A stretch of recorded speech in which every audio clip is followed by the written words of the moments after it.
I went to see a new doctor after months of suffering pain that my husband always dismissed as just stress. He looked at the results, then suddenly stopped. His expression changed. "Who was monitoring your condition before?" I replied. "My husband. He's a doctor." The room fell silent. He looked at me longer than usual, then lowered his voice. "We need to check immediately. There's something in your body that shouldn't be there." And at that moment, I knew my life was about to fall apart. I'm so grateful you're here. Drop a comment below. Where are you watching from, country and city? I love hearing from viewers worldwide. Your support means everything and helps spread this important message.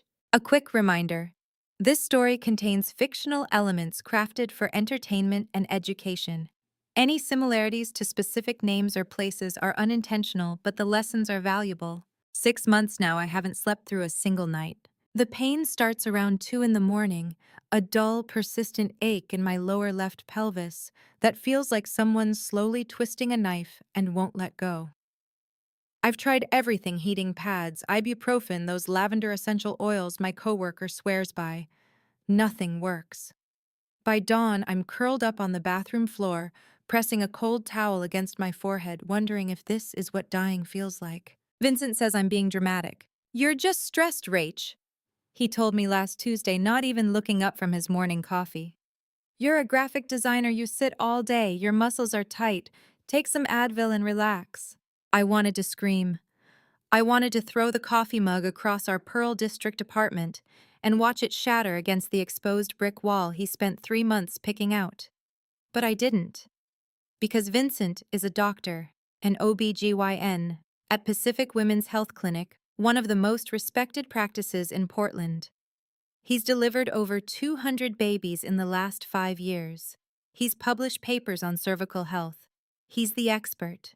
And I'm just me, 38 years old, freelance graphic designer, no medical degree, no right to question him. Except the pain isn't going away. Last week I broke one of Vincent's unspoken rules. I Googled my symptoms.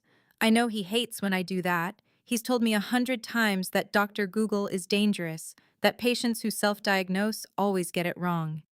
But at 3 in the morning, when the pain was so bad I couldn't breathe, I grabbed my phone and typed "chronic pelvic pain left side." The results terrified me. Endometriosis, pelvic inflammatory disease, ovarian cysts, ectopic pregnancy, though that one didn't make sense since we haven't been trying for kids.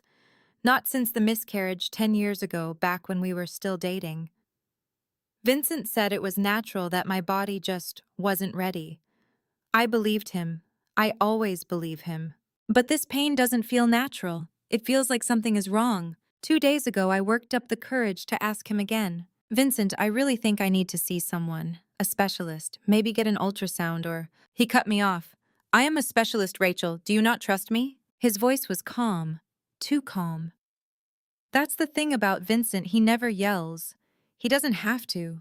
He just looks at you with those cool, gray eyes and makes you feel like you're the problem. "I do trust you," I said quickly. You're imagining things. You're anxious. You've always been anxious." And there it was. The same script he's been running for 5 years. You're imagining things. You're overthinking. You're too emotional. He's so good at it that sometimes I wonder if he's right. Maybe I am just anxious. Maybe the pain is psychosomatic. Maybe I'm making it worse by obsessing over it. But then I remember I can barely walk some mornings. I've started working from home 3 days a week because sitting in the studio downtown is unbearable. I've stopped going to yoga. I've stopped meeting Natalie for coffee at Stumptown because I'm terrified the pain will hit while I'm out, and I'll have to explain why I'm doubled over in the middle of a crowded cafe. Vincent controls everything. He's the one on our health insurance.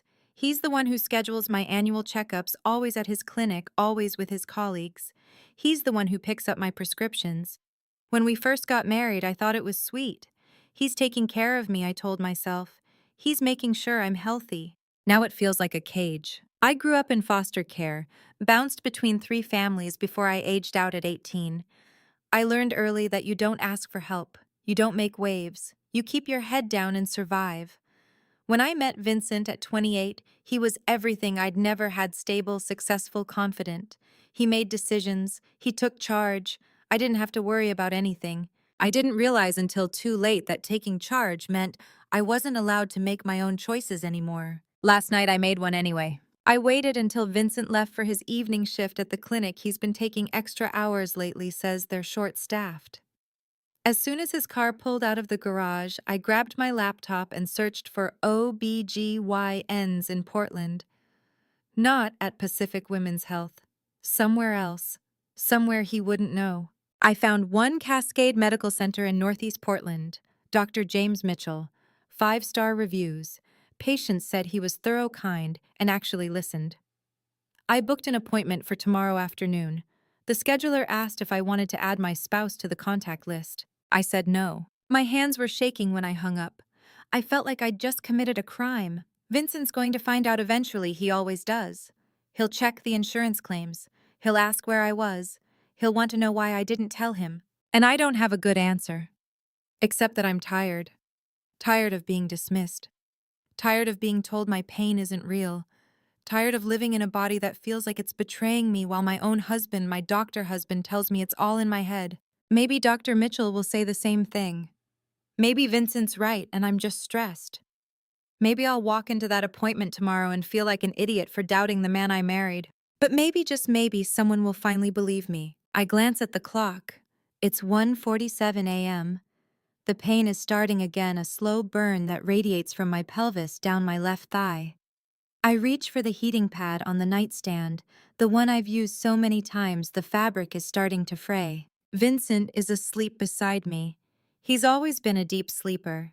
He doesn't stir when I shift positions, doesn't notice when I slip out of bed and pad quietly to the bathroom. He doesn't see me brace myself against the sink, staring at my reflection in the mirror, pale skin, dark circles under my eyes, a woman who looks 10 years older than she is. I think about tomorrow. About walking into Cascade Medical Center and sitting across from a stranger. About explaining everything, the pain, the Googling, the fear that something is seriously wrong. About admitting that I've been living with this for 6 months because my husband told me it wasn't real. Maybe he'll be angry when he finds out. Maybe he'll accuse me of not trusting him. Maybe he'll make me feel guilty the way he always does. But I can't do this anymore. I can't keep pretending everything is fine when every morning I wake up feeling like my body is on fire. Tomorrow I'm going to find out what's really going on. Even if it means Vincent never forgives me. Maybe he'll be furious, but I can't take this anymore. I'm sitting in the exam room at Cascade Medical Center, my hands trembling as I fill out the intake form on a clipboard. The pen keeps slipping between my fingers. There's a question near the bottom: emergency contact name and relationship. I stare at the blank line. I can't remember the last time I went to a doctor without Vincent beside me. Actually, that's not true. I remember exactly when it was 9 years ago before we got married. I had a routine checkup at a walk-in clinic in Beaverton. Vincent wasn't my husband yet, just my boyfriend. He didn't need to know. Now he's on every form, every insurance document, every medical decision. Except today. I write down Natalie's name and number, my old college roommate. We don't talk as much as we used to. Vincent says she's too dramatic, but she's the only person I trust right now. I slide the clipboard back across the reception desk, half expecting the nurse to call Vincent and tell him I'm here. She doesn't. She just smiles and says, "Dr. Mitchell will be with you shortly." The waiting room smells like antiseptic and lavender. There's a poster on the wall about ovarian cancer screening, another about IUDs, intrauterine devices, safe, effective long-term birth control. I've never considered getting one. Vincent always said we'd figure out family planning together, which really meant he'd decide when and if we had kids. I flip through a magazine without reading it. My phone buzzes. Vincent. I silence it. It buzzes again. And again. I turn it face down on my lap. Rachel Whitmore. I look up. A tall man in his mid-40s stands in the doorway. He's wearing navy scrubs and wire-rimmed glasses. His name tag reads Dr. James Mitchell, OBGYN. "That's me," I say, standing too quickly, my knees wobble. "Come on back." His voice is warm, steady, not like Vincent's clinical tone. "Let's figure out what's going on." The exam room is smaller than the ones at Pacific Women's Health Clinic, but somehow it feels less intimidating. Dr. Mitchell sits on a rolling stool and flips through my intake form. So chronic pelvic pain for 6 months, he says. And you've been managing it with over-the-counter pain relievers. Yeah, ibuprofen mostly, heating pads. Sometimes I can't get out of bed.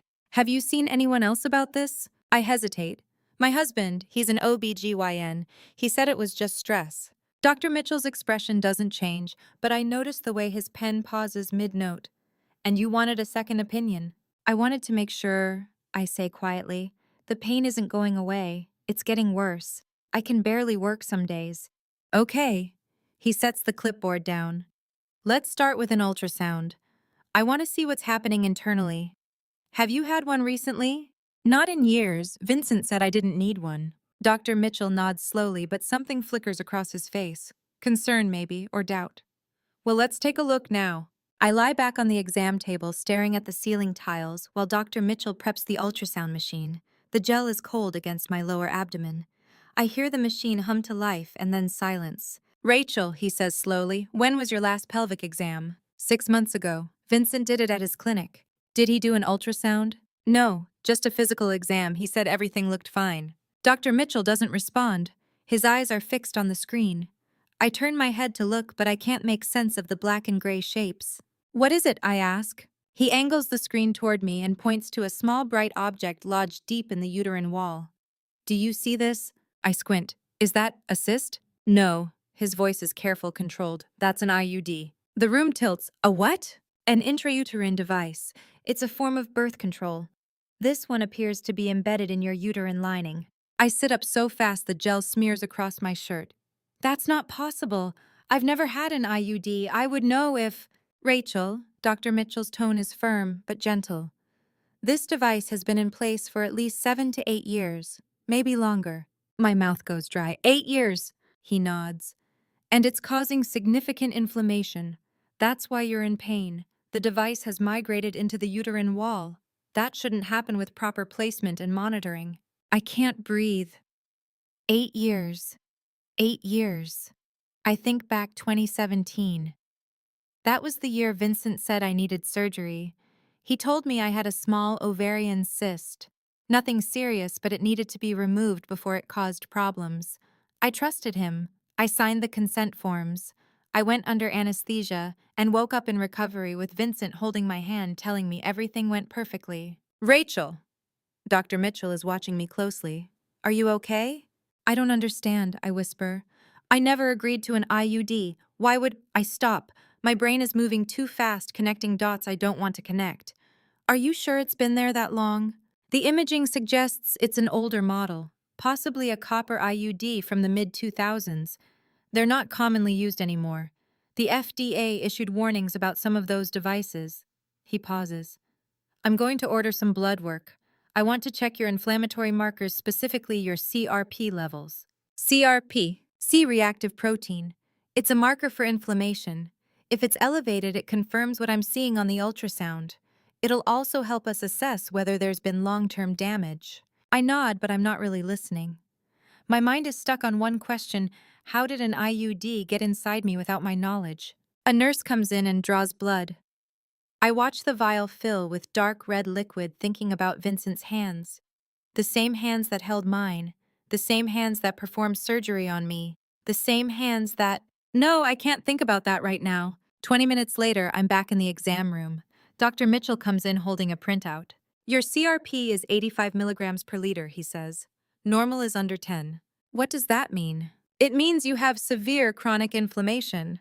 The IUD is likely causing it, along with potential scarring and tissue damage. He sits down across from me. Rachel, this is serious. You need surgery to remove it, soon. If we don't, the inflammation could lead to infection, permanent scarring, or worse. Okay, I say numbly. Okay. But before we schedule anything, I need to ask you something. His gaze is steady, unflinching. Who performed your surgery 8 years ago? My throat tightens. I already know the answer. I've known since the moment he said 8 years. My husband, I whisper. Dr. Vincent Palmer. Dr. Mitchell's jaw tightens. He doesn't say anything for a long moment. Then, Rachel, I'm legally required to document this. If a medical device was implanted without your informed consent, that's a serious violation. Do you understand what I'm saying? I nod, but my hands are shaking again, worse than before. I'm going to refer you to a surgeon, Dr. Michael Porter at OHSU. He specializes in cases like this. He's removed embedded IUDs before, and he's very good. Dr. Mitchell stands and places a hand on my shoulder. It's brief, professional, but kind. And Rachel, you might want to consider contacting a lawyer or the police. This isn't just medical malpractice. If what I think happened actually happened, it's assault. The word assault echoes in my head like a gunshot. I need you to promise me something, Dr. Mitchell says. Don't let Dr. Palmer know you came here. Not yet. Not until we have more information. Can you do that? I nod again, even though I know it's already too late. Vincent has been calling all morning. He knows. He always knows. Dr. Mitchell writes something on a prescription pad and hands it to me.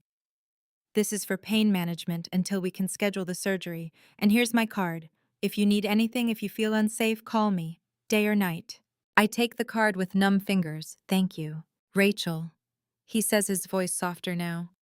I know this is a lot to process, but you did the right thing coming here. You trusted your instincts. Don't stop trusting them now. I don't remember leaving the clinic. I don't remember walking through the parking lot. All I remember is sitting in my car staring at my phone. 17 missed calls from Vincent. 6 text messages. Where are you? Why aren't you answering? Rachel, you're scaring me. Call me back. I know you went to a doctor. Why didn't you tell me? We need to talk, now. Rachel, answer your phone. My hands are shaking so hard I can barely hold the phone. I think about calling him back. I think about driving home and pretending everything is fine. I think about telling him Dr. Mitchell found nothing, that I'm just being paranoid, that he was right all along. But then I remember the ultrasound screen. The small bright object embedded in my uterine wall. The device that's been inside me for 8 years. The device I never agreed to. I turn off my phone, and I drive to Natalie's house. When I wake up from the surgery, the first face I see isn't Vincent's. It's Dr. Michael Porter's, older, gray-haired, with deep lines etched around his eyes, like someone who's spent decades delivering bad news. Welcome back, Rachel, he says quietly. His voice has the kind of steadiness you only hear in people who've seen too much. The procedure went well. You're in recovery now. I blink against the fluorescent lights. My mouth tastes like metal and antiseptic. There's a dull ache in my lower abdomen, not the stabbing pain I've lived with for 6 months, but something new. Surgical. Controlled. Vincent, I croak. My throat is raw from the breathing tube. Dr. Porter shakes his head. He's not here. Relief floods through me so fast I almost cry. I don't know when I made the decision, sometime between leaving Cascade Medical Center yesterday and checking into OHSU this morning, but I asked the intake nurse not to contact him. I didn't block his number. I couldn't bring myself to do that. But I turned my phone off and shoved it into the bottom of my purse. I didn't want him here, not for this. We removed the device, Dr. Porter continues. He pulls up a rolling stool and sits beside my bed.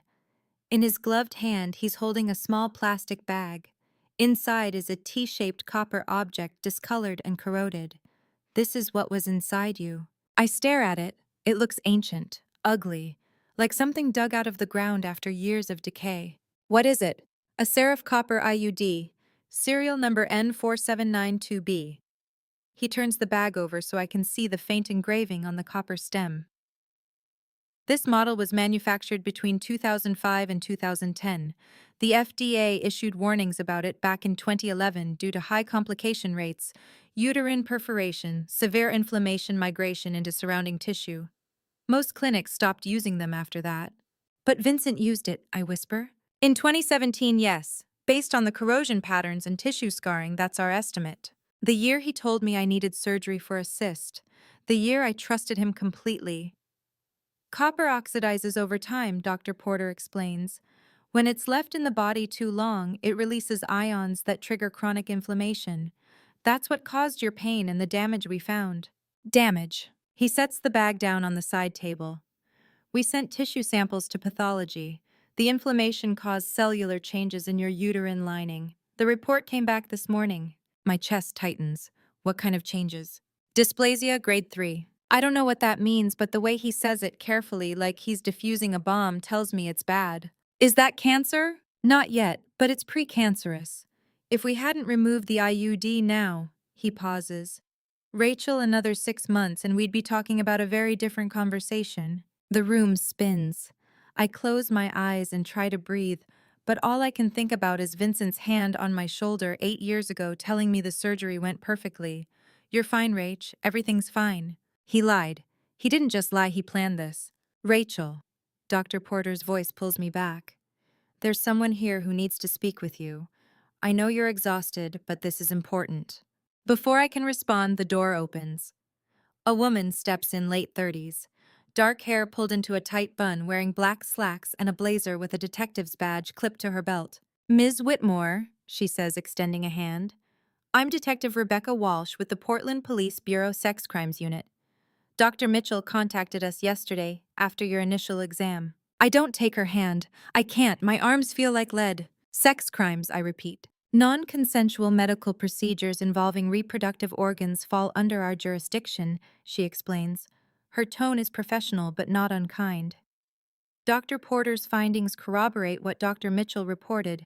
There's evidence that a medical device was implanted in your body without your informed consent. I didn't know, I whisper. I swear I didn't know. I believe you. Detective Walsh pulls a chair up to the opposite side of my bed. That's why I'm here. We need to document this formally. Do you feel up to answering a few questions? I nod, even though I don't. Even though all I want to do is close my eyes and pretend this is a nightmare I'll wake up from. Who performed your surgery in 2017? The question hangs in the air. I already know she knows the answer. Dr. Mitchell told her. Dr. Porter told her. But she needs to hear it from me. My husband, I say, my voice is barely audible, Dr. Vincent Palmer. Detective Walsh writes something in a small notebook. And did you consent to the placement of an IUD during that surgery? No. He told me it was for an ovarian cyst. He said it was small, nothing serious, but it needed to be removed. Did you review the surgical consent forms before signing them? I think back. Vincent had the forms waiting for me the night before the surgery. He walked me through them quickly, just standard stuff, Rach, nothing to worry about, and I signed without reading. I trusted him. Why wouldn't I? I signed them, I admit, but I didn't read them carefully. Do you have copies? No, Vincent kept all the paperwork. Walsh nods, still writing. We'll subpoena the clinic records. If the consent forms don't explicitly mention IUD placement, that's a clear violation. She looks up at me. Rachel, I need to ask you something difficult. Have you experienced any other situations where your husband made medical decisions for you without your full understanding or consent? The question cracks something open inside me. I think about the last 5 years, every time Vincent dismissed my pain, every time he told me I was overreacting, every time he scheduled appointments at his clinic without asking. The way he controlled my birth control. The way he never let me see another doctor. He always said he knew what was best, I whisper. I thought that's what marriage was, trusting each other. Detective Walsh's expression softens just slightly. Trust goes both ways, Rachel. What happened to you wasn't marriage, it was control. I don't realize I'm crying until I taste salt on my lips. What happens now, I ask? We'll investigate. We'll pull records from Pacific Women's Health Clinic interview staff, examine the device Dr. Porter removed. She pauses. And we'll need to speak with your husband. He's been calling me, I say. 17 times yesterday. I turned my phone off. Good. Walsh stands. Keep it off for now. Don't contact him. Don't go home if you feel unsafe. Do you have somewhere you can stay? I think of Natalie. I haven't talked to her in months. Vincent always found reasons for me to cancel our plans, but she's the only person I can think of right now. Yes, I lie. Walsh hands me a business card. Call me if he tries to reach you through other means. If he shows up at your door, if anything feels wrong. She taps the card twice. I mean it, Rachel. This is serious. After she leaves, Dr. Porter checks my vitals one more time. You'll need to stay overnight for observation, he says. We'll schedule a follow-up in 2 weeks to review the pathology results and discuss next steps. Okay. He hesitates at the door. Rachel, for what it's worth, you did the right thing. Coming to Dr. Mitchell, getting the second opinion. A lot of people wouldn't have. I don't feel like I did the right thing. I feel like my entire life just imploded. When I'm finally alone, I reach for my purse and pull out my phone. The screen is black. Dead. I plug it into the charger on the nightstand and wait. It takes 2 minutes to power on. When it does, the notifications flood in. 23 missed calls, 31 text messages, all from Vincent. I don't open them. I don't need to. I already know what they say. Where are you? Why aren't you answering, Rachel? You're scaring me. Call me back. But underneath the worry, I hear something else. Something I've heard for 5 years but never recognized until now. Control. I haven't gone home. 2 days now lying in this hospital bed staring at the pathology report like it's a death sentence written in clinical jargon. Dysplasia grade 3, cervical intraepithelial neoplasia, high-grade squamous lesion. Dr. Porter tried to explain it in terms I could understand. Precancerous, he said. Not cancer yet, but close. If we hadn't caught this now, you'd be looking at a 70% chance of developing cervical cancer within 5 years. 70%. I keep running that number through my head. 70% chance that the man I married, the man I trusted with my life, would have given me cancer. But we caught it, Dr. Porter added, as if that should make me feel better. You'll need follow-up treatment. A colposcopy first, then probably a LEEP procedure to remove the abnormal cells. It's outpatient. You'll be fine. Fine. That word doesn't mean anything anymore. I press the call button. A nurse appears within 2 minutes, a middle-aged woman with kind eyes and orthopedic shoes. Her name tag says Sandra. Everything okay, hun? She asks. Can I see the report again? She hesitates. Dr. Porter already went over it with you. I know, I need to see it. She retrieves the manila folder from the nurse's station and hands it to me. I flip through the pages slowly. Most of it is medical shorthand. I don't understand abbreviations, measurements, lab codes. But there's one section that's written in plain English. Patient history. No prior documentation of abnormal pap smears. No record of HPV vaccination. Last gynecological exam, March 2025, performed by Dr. Vincent Palmer at Pacific Women's Health Clinic. Results marked as normal. March, 6 months ago. Vincent examined me, told me everything was fine, and sent me on my way. He lied. He had to have known. Dysplasia doesn't develop overnight, it takes years, which means he knew I had precancerous cells, and he did nothing. Or worse, he caused them. On Thursday afternoon, I finally work up the courage to call him. I unblock his number first. My hands are shaking so badly I almost drop the phone. It rings 3 times before he picks up. Rachel. His voice is calm. Too calm, like he's been expecting this call.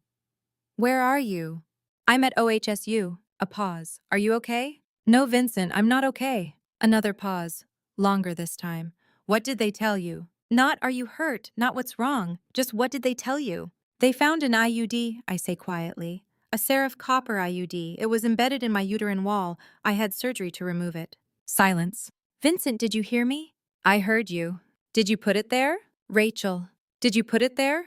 I think you're confused, he says, his tone shifting into that condescending lilt I know so well. You had surgery 8 years ago, a routine ovarian cyst removal. I explained everything to you at the time. You never mentioned an IUD. Because there wasn't one. Rachel, listen to me. You've been under a lot of stress lately. You're not thinking clearly. There it is. The gaslighting. The same script he's been running for 5 years. You're confused, you're stressed, you're imagining things. But this time I have proof. They have it, Vincent. The IUD, serial number N4792B. It's logged as evidence. The line goes dead silent. Not the kind of silence that means he's thinking. The kind that means I just said something he wasn't prepared for. What did you tell them? He asks finally. What? What did you tell the doctors? Did you mention me? Not, are you okay? Not, can I come see you? Just, what did you tell them? My stomach turns. I told them the truth. Rachel, you need to be very careful right now. You don't understand the situation. Then explain it to me. Not over the phone. Why not? Because you're upset. You're not thinking rationally. We'll talk when you come home. I'm not coming home. Rachel. I hang up. My hands are still shaking. My whole body is shaking. I stare at the phone, half expecting him to call back. He doesn't. Instead, there's a knock on the door. Detective Walsh walks in holding a manila folder of her own. She's wearing the same blazer as before, but her expression is different, sharper, more focused. Ms. Whitmore, she says, pulling up a chair beside the bed. I have something I need to show you. She opens the folder and slides a single sheet of paper across the blanket. It's a photocopy of a handwritten log, the kind doctors use to track medical supplies. The header reads, Pacific Women's Health Clinic, Device Disposal Log. There are 3 columns: date, device type, serial number, and a 4th column for signatures. Detective Walsh points to one line dated April 12, 2017. Device type Seraph Copper IUD, serial number N-4792-B, received by Dr. Vincent R. Palmer. His signature is right there, looping, confident, unmistakable. I stare at it until the words blur together. This proves he handled the device, Detective Walsh says. We pulled this from the clinic's records this morning. Your husband signed for that IUD on the same day you had surgery. But that doesn't prove he put it inside me, I whisper. Not by itself, no. But combined with your testimony, the pathology report, and the fact that you never consented, it's enough to move forward. She leans back in her chair. Rachel, I need to ask you something, and I need you to be honest with me. Has Dr. Palmer ever accessed your medical records without your permission? Changed anything, withheld information? I think about the pathology report in my lap, the one that says my last exam was normal when it clearly wasn't. He's never let me see my own files, I say slowly. He always said it was easier if he just handled everything. He's on our insurance, he schedules my appointments, he picks up my prescriptions. Did you ever ask to see your records? Once. About 3 years ago. He said there was no point, that I wouldn't understand the medical terminology anyway. Detective Walsh writes that down. And you believed him? He's a doctor. Why wouldn't I? She looks at me for a long moment, not with pity exactly, something closer to anger. Because he's also your husband, she says quietly. And husbands don't get to decide what their wives know about their own bodies. After she leaves, I sit alone in the too bright hospital room, holding the disposal log in my hands. April 12th, 2017. I remember that day. I remember waking up in recovery, groggy and disoriented, with Vincent sitting beside me. He held my hand. He told me the surgery went perfectly. He said the cyst was small, benign, nothing to worry about.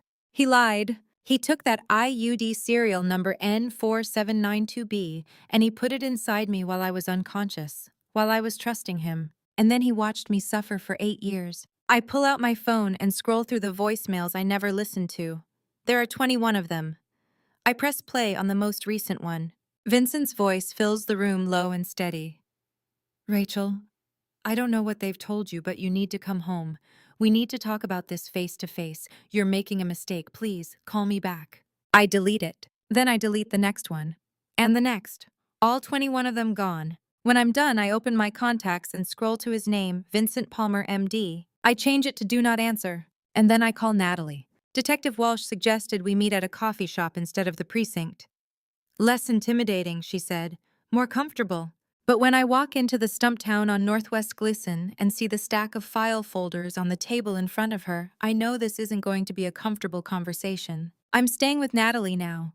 Her guest room smells like lavender and old books, and she doesn't ask too many questions. She just handed me a spare key and said, "Stay as long as you need." I've been sleeping 12 hours a night, waking up disoriented, forgetting for a few blissful seconds that my life has imploded. Then I remember. Detective Walsh stands when she sees me. Thanks for coming, Rachel. Can I get you something, coffee, tea? Just water. She nods and flags down a barista. I sit across from her, folding my hands in my lap to keep them from shaking. The cafe is busy Sunday morning, crowd, people typing on laptops, reading newspapers, living their normal lives. I wonder if I'll ever feel normal again. Walsh slides a bottle of sparkling water across the table. How are you feeling? I'm fine, I lie. She doesn't push. Instead, she opens the top folder. I wanted to update you on where we are with the investigation. We've been going through the records from Pacific Women's Health Clinic. This is what we found. She pulls out 2 documents. The first is the disposal log I saw in the hospital, Vincent's signature dated April 12, 2017, next to serial number N4792B. The second is a consent form. My name is printed at the top, Rachel Whitmore. Procedure: laparoscopic ovarian cystectomy. I scan the page. There's a long paragraph of medical jargon. At the bottom, there's a signature line, my signature. I signed this, I say quietly. You did, but look at what it says. I read it again slower this time. The patient consents to the removal of an ovarian cyst via laparoscopic surgery. Patient understands the risks, benefits, and alternatives. It doesn't mention an IUD, I whisper. Exactly. There's no documentation anywhere in your file that you consented to the placement of an intrauterine device, which means he did it without asking. Walsh nods. In Oregon, that's a violation of informed consent laws. It's also assault. I stare at the form. I remember signing it. Vincent brought it home the night before the surgery. He said, "Just a formality, babe. Standard consent for outpatient procedures." I didn't read it carefully. Why would I? He was my fiancé. He was a doctor. I trusted him. Rachel, Walsh says gently, I need to ask you something and I need your honest answer. Do you have access to your phone records? Specifically, call logs and text message data. I frown. Our phones are on the same plan. I'm the primary account holder. So you can pull records for both lines. Yeah, why? She leans forward. Because I'd like to see who your husband has been talking to. 20 minutes later, I'm logged into our Verizon account on Walsh's laptop. My hands are steadier now. I'm running on autopilot, clicking through screens, downloading PDFs. It's easier than thinking about what we might find. Okay, I say, pulling up Vincent's call log. What am I looking for? Patterns, repeat numbers, anything that stands out. I scroll through the list. Most of the calls are to Pacific Women's Health Clinic, a few to colleagues, a handful to me. And then I see it. One number appears over and over again, 3, sometimes 4 times a day. The calls started 2 years ago and have been consistent ever since. Some last 3 minutes, some last 30. This one, I say, pointing at the screen. Who is this? Walsh types the number into a reverse lookup tool. It takes about 10 seconds. A name appears: Amanda Collins, age 28. Registered address, Beaverton, Oregon. I stare at the name. I don't know her. Are you sure? Could she be a colleague, a patient? Vincent doesn't talk about his patients by name, and I've never heard him mention an Amanda. Walsh writes the name down. Okay, let me run a background check. Give me a second. She pulls out her phone and makes a call. I sit there numb, listening to the hum of espresso machines and the murmur of conversation around us. A couple at the next table is arguing about whether to get a dog. I want to tell them not to bother. Dogs need trust. Trust is a lie. Walsh hangs up and looks at me. Amanda Collins works as a nurse. Want to guess where? My stomach drops. Pacific Women's Health Clinic. Bingo. I close my eyes. He's having an affair. That's one possibility. Walsh's voice is careful, measured. But we don't know that yet. It could be work-related. They're colleagues. Colleagues don't call each other 4 times a day. She doesn't argue. I pull up the text message log. There are hundreds of messages between Vincent and this number, but they're all deleted on his end, marked as content unavailable. He wiped them. He deleted everything, I say. That's fine. We can subpoena the carrier. They keep records for up to 6 months. Walsh closes the laptop. Rachel, I know this is a lot, but I need you to understand something. If Dr. Palmer is involved with someone else that could be relevant to the case, it might explain motive. Motive for what? For placing an IUD inside you without your knowledge. I stare at her. You think he was trying to keep me from getting pregnant? I think it's a possibility worth investigating. The room tilts. I grip the edge of the table. Why would he do that? I don't know yet, but I'm going to find out. She slides a business card across the table. This is Amanda Collins' address. I'll be paying her a visit this week if you want to be there. I do. Rachel, I don't think that's a good idea. This is an active investigation. I want to be there. I say again, my voice steadier this time. I need to see her face when you ask her about my husband. Walsh studies me for a long moment, then she nods. Okay, but you let me do the talking. I leave the coffee shop with Walsh's card in my pocket and a name burned into my brain, Amanda Collins. I don't know who she is yet, but I'm about to find out. I'm standing in front of Pacific Women's Health Clinic for the second time in my life. The first time was 8 years ago, the morning of my surgery. Vincent drove me here at 6 a.m. I remember the building looked smaller than I expected. Brick facade, tinted windows, a sign out front with looping cursive letters.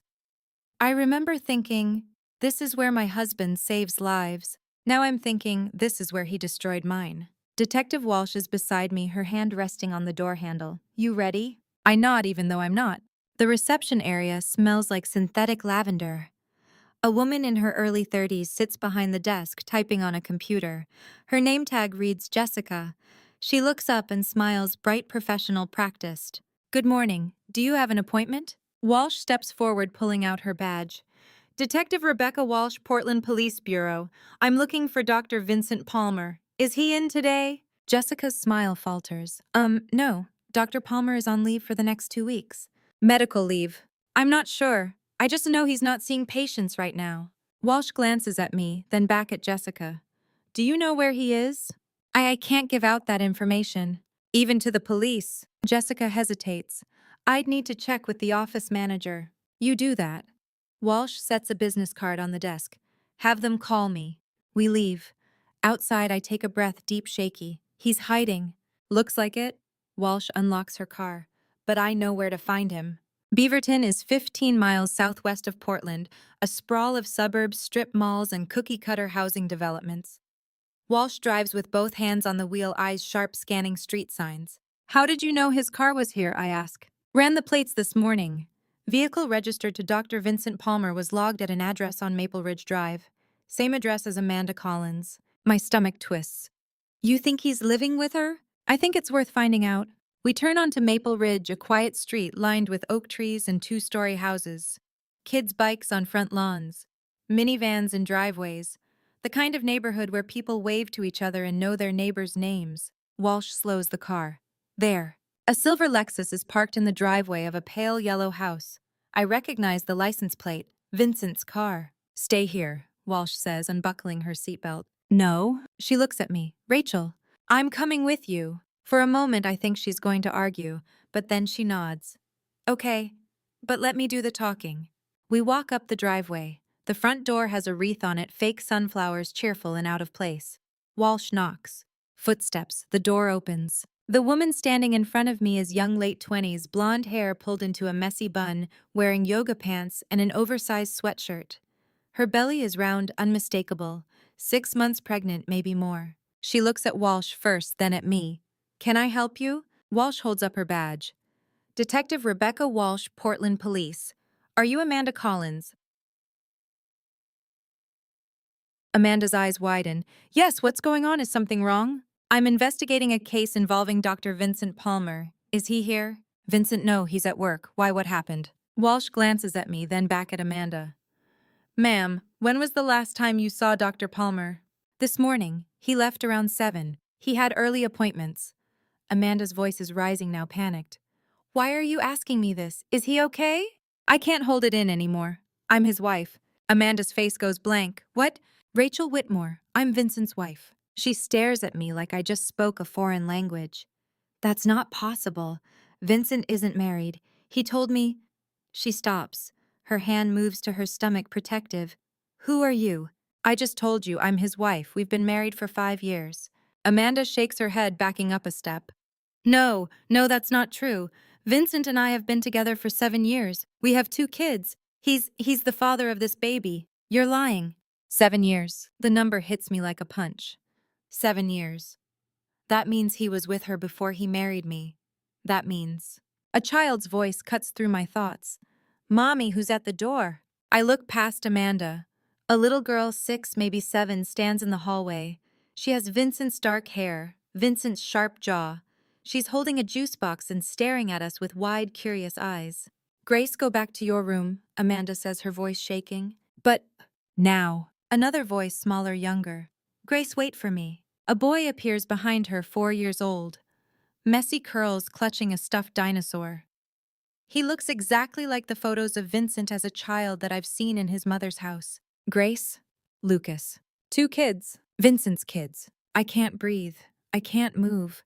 I'm standing on a stranger's porch staring at a family that shouldn't exist.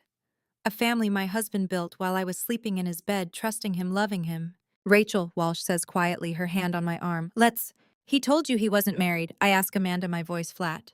Amanda's face is pale. Yes, he said his ex-wife died, that he was raising Grace alone when we met. That he wanted a fresh start. His ex-wife. That's what he said. I laugh. It's a broken, hollow sound. I'm not dead. I'm right here. Amanda stares at me. Then slowly her expression shifts from confusion to horror to something that looks like understanding. Oh my God, he lied to me. Yeah, I say, he did. I step into the house of another woman with the strangest sense of unreality, like I'm watching a movie, except this is my life shattering piece by piece. The living room is small but tidy. There's a sectional couch with throw pillows, a coffee table covered in coloring books and crayons, a flat screen TV playing Bluey on mute. Photos line the mantel above the fireplace, Amanda and the kids at the beach, Amanda and the kids at a pumpkin patch, and in every single one, Vincent. Vincent holding Grace as a newborn, Vincent pushing Lucas on a swing, Vincent with his arm around Amanda, both of them smiling like they don't have a care in the world. I stare at the photos until Detective Walsh touches my elbow. Rachel, sit down. I sink onto the couch. Amanda sits across from me, her hands folded over her belly. She looks like she might cry. Or throw up. Maybe both. Grace Lucas, Amanda calls toward the hallway. Go to your room and play with your toys. Okay, Mommy needs to talk to these people. But I want to watch TV, Grace whines. Now, Grace. The little girl huffs but obeys, dragging her brother behind her. The door at the end of the hall clicks shut. Detective Walsh pulls out her notepad. Ms. Collins, I need you to tell me everything you know about Dr. Vincent Palmer. Start from the beginning. Amanda takes a shaky breath. I met him 7 years ago. I was working as a nurse at Pacific Women's Health Clinic. He was charming, confident. He said his wife had died 2 years earlier, cancer. He said he was raising his daughter alone and didn't know if he'd ever find love again. She laughs bitterly. I thought I was saving him. What daughter? I ask. Amanda looks at me confused. Grace, he said she was his from his first marriage. My stomach turns. Grace isn't from a first marriage. She's yours. I know that now. Her voice cracks. But at the time, he told me his ex-wife died when Grace was a baby. He said he wanted to start over, that I was the only good thing in his life. I close my eyes. It's the same script, the same lies, just a different woman. When did you get pregnant with Lucas? Walsh asks. 2 years after Grace, 2021. Vincent said he wanted a big family. He said we'd get married after Lucas was born. Amanda's hands tighten over her stomach. We never did. Did he give you a reason? He said his ex-wife's family was contesting the will, that he couldn't legally remarry until it was settled. I believed him. She looks at me. I'm so stupid. You're not stupid, I say quietly. You're not the one who lied.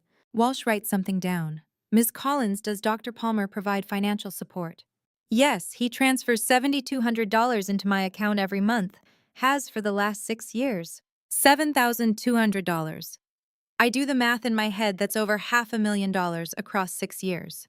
Where does that money come from? Walsh asks. His salary, I assume. He's a doctor. He makes good money. Did he ever ask you to sign anything, non-disclosure agreements, custody paperwork? No, he just sends the money. Direct deposit first of every month. Walsh glances at me. I can see the question in her eyes. Where is Vincent getting that kind of cash? Amanda, I say slowly. Did Vincent ever mention California? Her face changes surprise, maybe relief. Yes. Last month he said we were moving to San Francisco in January. He bought a house there. He said it was time for a fresh start, that Portland had too many memories. Did he show you the house? No. He said it was a surprise, that he wanted to take me and the kids there after the baby was born. Detective Walsh leans forward. Ms. Collins, do you have any proof of this house, documents, emails? I don't think so. He just told me about it. Walsh and I exchange a look. There's no house. Or if there is, it's not for Amanda. Amanda, I say carefully, I think Vincent is lying to you about the house, about San Francisco, about everything.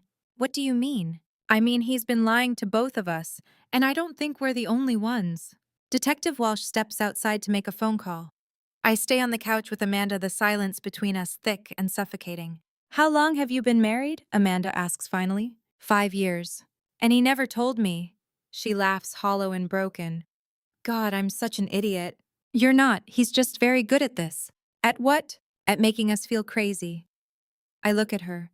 Did he ever tell you that you were imagining things, that you were too emotional? Amanda nods slowly.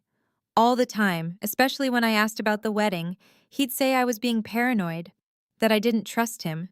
Yeah, he did the same thing to me. We sit in that shared understanding for a moment, two women who loved the same man, who believed the same lies. Detective Walsh comes back inside, her face grim. Rachel, I need you to check something for me. Your bank account, can you access it online? Yeah, why? Because I think we need to see where your money is going. I pull out my phone and log into our joint account. The page loads slowly. When it does, I feel the floor drop out from under me. Balance $2,847.23. That's not right, I whisper. We had over $300,000 in savings. Walsh takes the phone from my hand and scrolls through the transaction history. Look at this. 47 wire transfers over the last 5 years, all to an account listed under Cascade Holdings LLC. What's Cascade Holdings? I don't know yet, but I'm going to find out. She hands the phone back. Rachel, your husband has been systematically draining your joint account. The transfers started small, 5,000 here, 10,000 there, but over time they add up. I stare at the screen. $300,000 gone. He was planning to leave, I say numbly. He was going to take everything and disappear. Walsh nods. That's what it looks like. Amanda's face has gone white. Do you think he was going to leave me too? I don't answer. I don't have to. We both already know. As we're leaving, Grace appears in the hallway. She's holding a framed photo of Vincent in a white coat, smiling at the camera. Is my daddy in trouble? She asks, her voice small. I look at this little girl, Vincent's daughter, a child who has no idea what kind of man her father is, and for the first time I feel something other than anger. I feel pity. I don't know, sweetheart, I say softly, but everything's going to be okay. She nods and disappears back into her room. Outside, I stand on the driveway, staring at Vincent's Lexus. Detective Walsh is on the phone again, talking to someone about subpoenas and forensic accountants. And I think he was going to leave us both, take the money, start over somewhere else. But with who? 1 week without sleep. 1 week of lying on Natalie's couch, staring at the ceiling, replaying every conversation, every lie, every moment I should have seen the truth. 1 week of waiting for Vincent to show up at the door, at the coffee shop, at the grocery store. He never does. Detective Walsh says he's gone, disappeared. His car hasn't moved from Amanda's driveway. He's not at the clinic, not at our apartment, not anywhere. Which is why I'm standing outside our building now, key in hand, heart hammering. You don't have to do this, Walsh says beside me. She drove me here, insisted on coming inside with me. We can get a warrant, come back with a team. No, I say, I need to do this now. Because I know Vincent. He's meticulous, he plans everything. And if he left in a hurry, if he ran, he might have left something behind. The apartment smells stale, like no one's opened a window in days. I flip on the lights. Everything looks the same. The couch where we used to watch movies. The kitchen table where we ate breakfast. The framed photo of us on our wedding day still hanging on the wall. I want to smash it. Where do we start? Walsh asks. His office. Vincent's home office is at the end of the hall, a small room with a desk, a filing cabinet, and a bookshelf crammed with medical textbooks. I've only been in here a handful of times. He always said it was his workspace, that he needed privacy to focus. Now I know why. Walsh pulls on latex gloves and starts going through the filing cabinet. I sit at the desk and open the drawers. Pens, notepads, old insurance forms, nothing. Then I see it. A laptop. Old silver pushed to the back of the bottom drawer. It's not the one Vincent uses for work, that's a newer MacBook he takes everywhere. This one looks like it's from 2015, maybe earlier. Found something, I say. Walsh comes over. Can you open it? I press the power button. The screen flickers to life. Password prompt. I try his birthday, incorrect. I try our anniversary, incorrect. I sit there staring at the blinking cursor. What would Vincent use? What's important to him? And then I remember. April 12th, 2017, the day of my surgery. The day he put the IUD inside me. He used to call it the day everything changed. I type 03122017. The screen unlocks. The desktop is almost empty, just a few folders, work documents, taxes, research notes. I click on research notes. Inside there are dozens of subfolders, each labeled with a date. I open the most recent one, September 2025. There's only one file inside, a Word document titled Protocol, Long-Term Observation. I open it. The first line makes my stomach turn. Subject R, progress report, month 60. Subject continues to exhibit expected stress responses following extended gaslighting protocol. Complaints of chronic pelvic pain have increased in frequency and intensity over the past 6 months, consistent with stage 3 inflammatory progression. Subject has attempted self-diagnosis via internet research, but remains dependent on my medical authority. Notable behavioral changes: increased isolation from social circle. Natalie Brooks. Contact frequency reduced by 40%. Sleep disturbances, self-reported average 4 to 5 hours per night. Heightened emotional reactivity, recorded episodes 12 in the past month. IUD remains undetected. Projected timeline 8 to 10 years before discovery via external medical intervention. Subject's trust in my expertise remains intact. Next phase, transition to Subject M, San Francisco. Estimated timeline, January 2026. Financial assets successfully transferred to Cascade Holdings, LLC. Severance from Subject R will proceed as planned. I can't breathe. He wrote about me like I'm a lab rat, like our entire marriage was an experiment. Rachel, Walsh's voice is distant, muffled. What is it?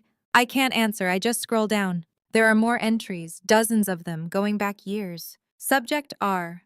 Progress report. Month 12. Subject's miscarriage response was optimal. Grief levels aligned with predictive model. No suspicion of vitamin protocol. Moving forward with IUD implantation during scheduled ovarian surgery. Subject R. Progress report. Month 24. Subject attempted to schedule external gynecological exam. Intervention successful. Subject accepted my explanation without resistance. Subject R. Progress report, month 48. Subject's dependency on my approval has increased. Emotional volatility remains within acceptable parameters. Recordings archived for future use if necessary. Recordings. I close the document and go back to the folder. There's another file, a .zip archive labeled audio, subject R. I extract it. 43 MP3 files, each one time-stamped. I click on the most recent one. My own voice fills the room. I don't understand why you won't listen to me. I'm not making this up. The pain is real. Vincent's voice calm and condescending. Rachel, we've been over this. You're stressed. You're catastrophizing. You need to trust me. I do trust you, but do you because it doesn't sound like it? I close the laptop. My hands are shaking so hard I can barely move. Rachel! Walsh's voice is firm now. She crouches beside me. Look at me. I do. Her eyes are steady grounding. He recorded you, she says quietly, for years, without your knowledge. I nod, I can't speak. That's illegal in some contexts, but more importantly, it's evidence. It proves he was manipulating you, gaslighting you. This is huge, Rachel. I take a breath. Another. There's more. I open the desk drawer. Behind a stack of old tax returns, I find it a hollowed-out book, The Art of War by Sun Tzu. Inside, there's a USB drive. Walsh takes it, plugs it into the laptop, 2 folders, audio archives, and Phase 2, SF. She opens Phase 2, SF. There's a single document inside. A real estate contract for a house in San Francisco. Purchase price $1.2 million. Buyer Cascade Holdings, LLC. And a note handwritten scanned into a PDF. M. Everything is ready. House closes December 15th. We leave January 5th. Don't tell anyone. V. M, Walsh says. Subject M. I stare at the screen. He was going to leave us both. Me, Amanda, the kids. He was going to take everything and start over with someone new. Walsh's jaw tightens. We need to find out who M is. As we're leaving, I pause in the doorway of the bedroom.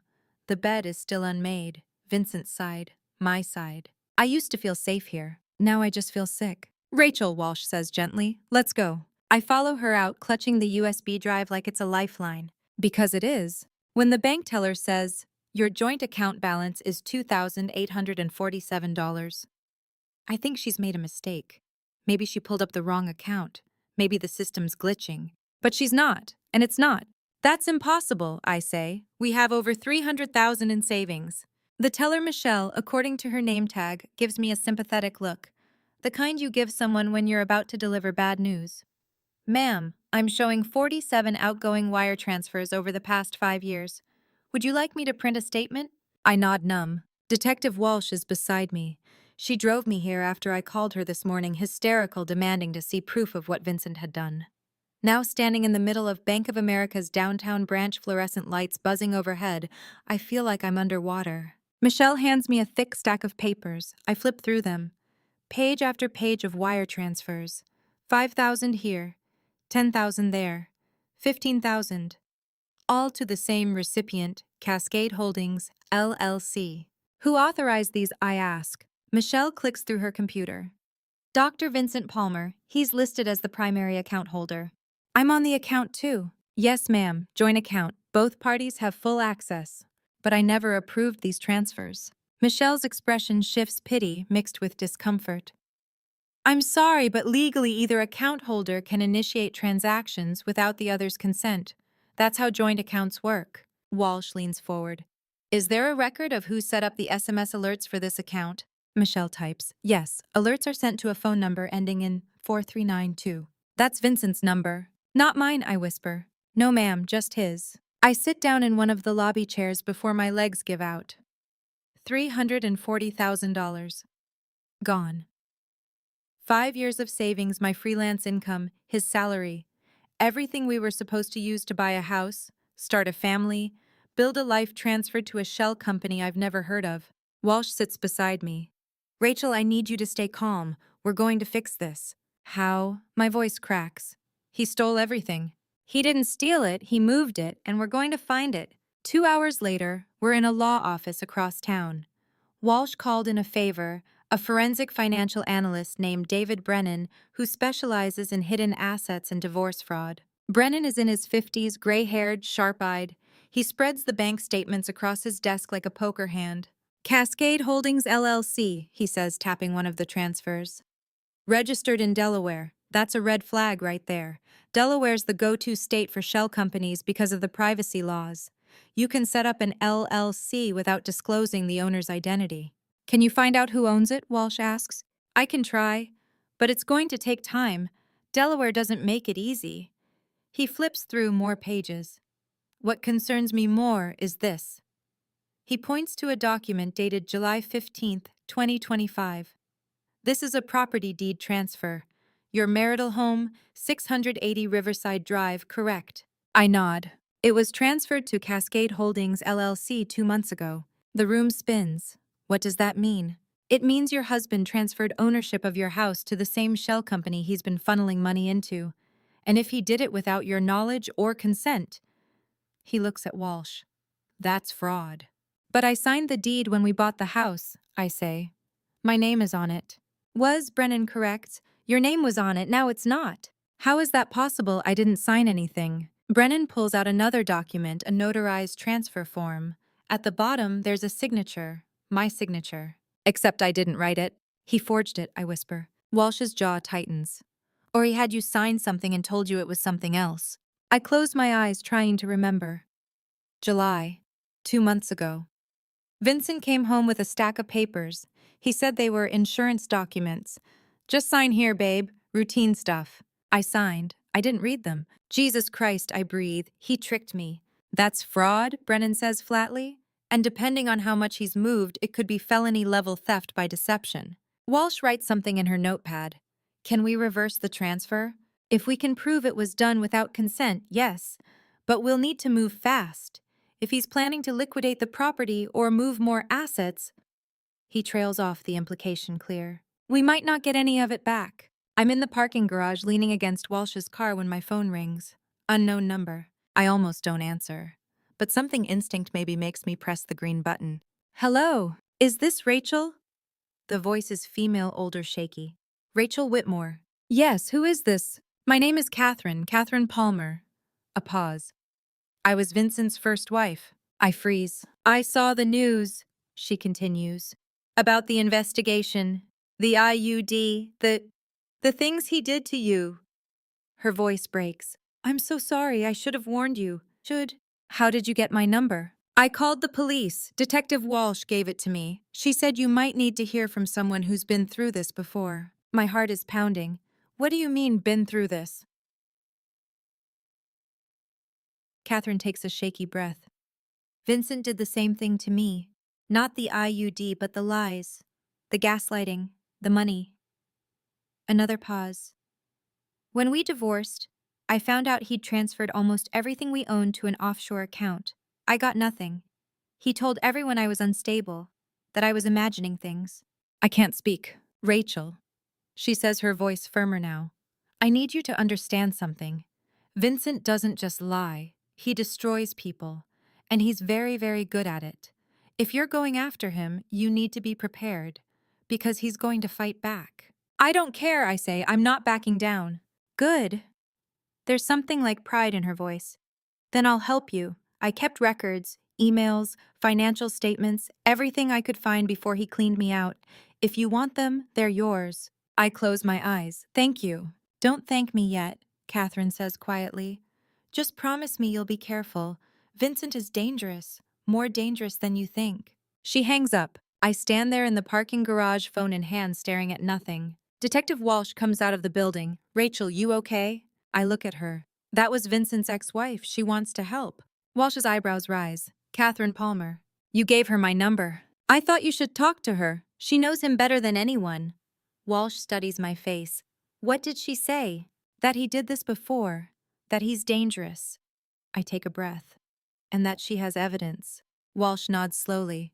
Then we need to meet her. Soon. Catherine Palmer doesn't look the way I imagined. She's 48, but her eyes make her seem older. Pale blue, tired, the kind that have cried too many tears. Her hair is silver gray, cut short and neat, and she's wearing a cardigan that looks like it's been washed 100 times. When she shakes my hand across the table at the coffee shop, her grip is firm, steady. Thank you for meeting me, she says. Thank you for calling. I glance at Detective Walsh, who's sitting beside me, notepad already out. I don't know what Vincent told you about me, but... He didn't tell me anything, Catherine interrupts. I saw the news. Portland Tribune ran a piece about the investigation 2 days ago. Local doctor accused of medical assault. Your name wasn't in the article, but I knew. I knew it was him. I swallow hard. You were married to him. For 8 years, 2008 to 2016. She takes a sip of her coffee, black, no sugar. Her hands are shaking slightly. I thought I was going to spend the rest of my life with him. I thought he loved me. What happened? Walsh asks gently. Catherine sets the cup down. He told me I was infertile, that we'd been trying for 3 years and it was my fault. He said my ovaries weren't producing viable eggs, that I had, what did he call it, premature ovarian failure. He was so kind about it, so understanding. He said we'd look into adoption, that it didn't matter to him whether we had biological children or not. I feel my chest tighten. But you're not infertile. No. Catherine's smile is bitter. I have 2 kids now, 7 and 5, both conceived naturally with my second husband. So Vincent lied. He did more than lie. Catherine reaches into her purse and pulls out a worn manila folder. He controlled everything, our finances, my medical appointments, who I saw, where I went. He said it was because he loved me, because he wanted to take care of me. She opens the folder and slides a stack of papers across the table. But really, he just wanted to own me. I flip through the documents, bank statements, emails, text message printouts, all dated between 2010 and 2016. One email dated March 2013 catches my eye. From Vincent Palmer to Catherine Palmer, subject appointment reminder. Kath. Don't forget your appointment with Dr. Rosen tomorrow at 10 a.m.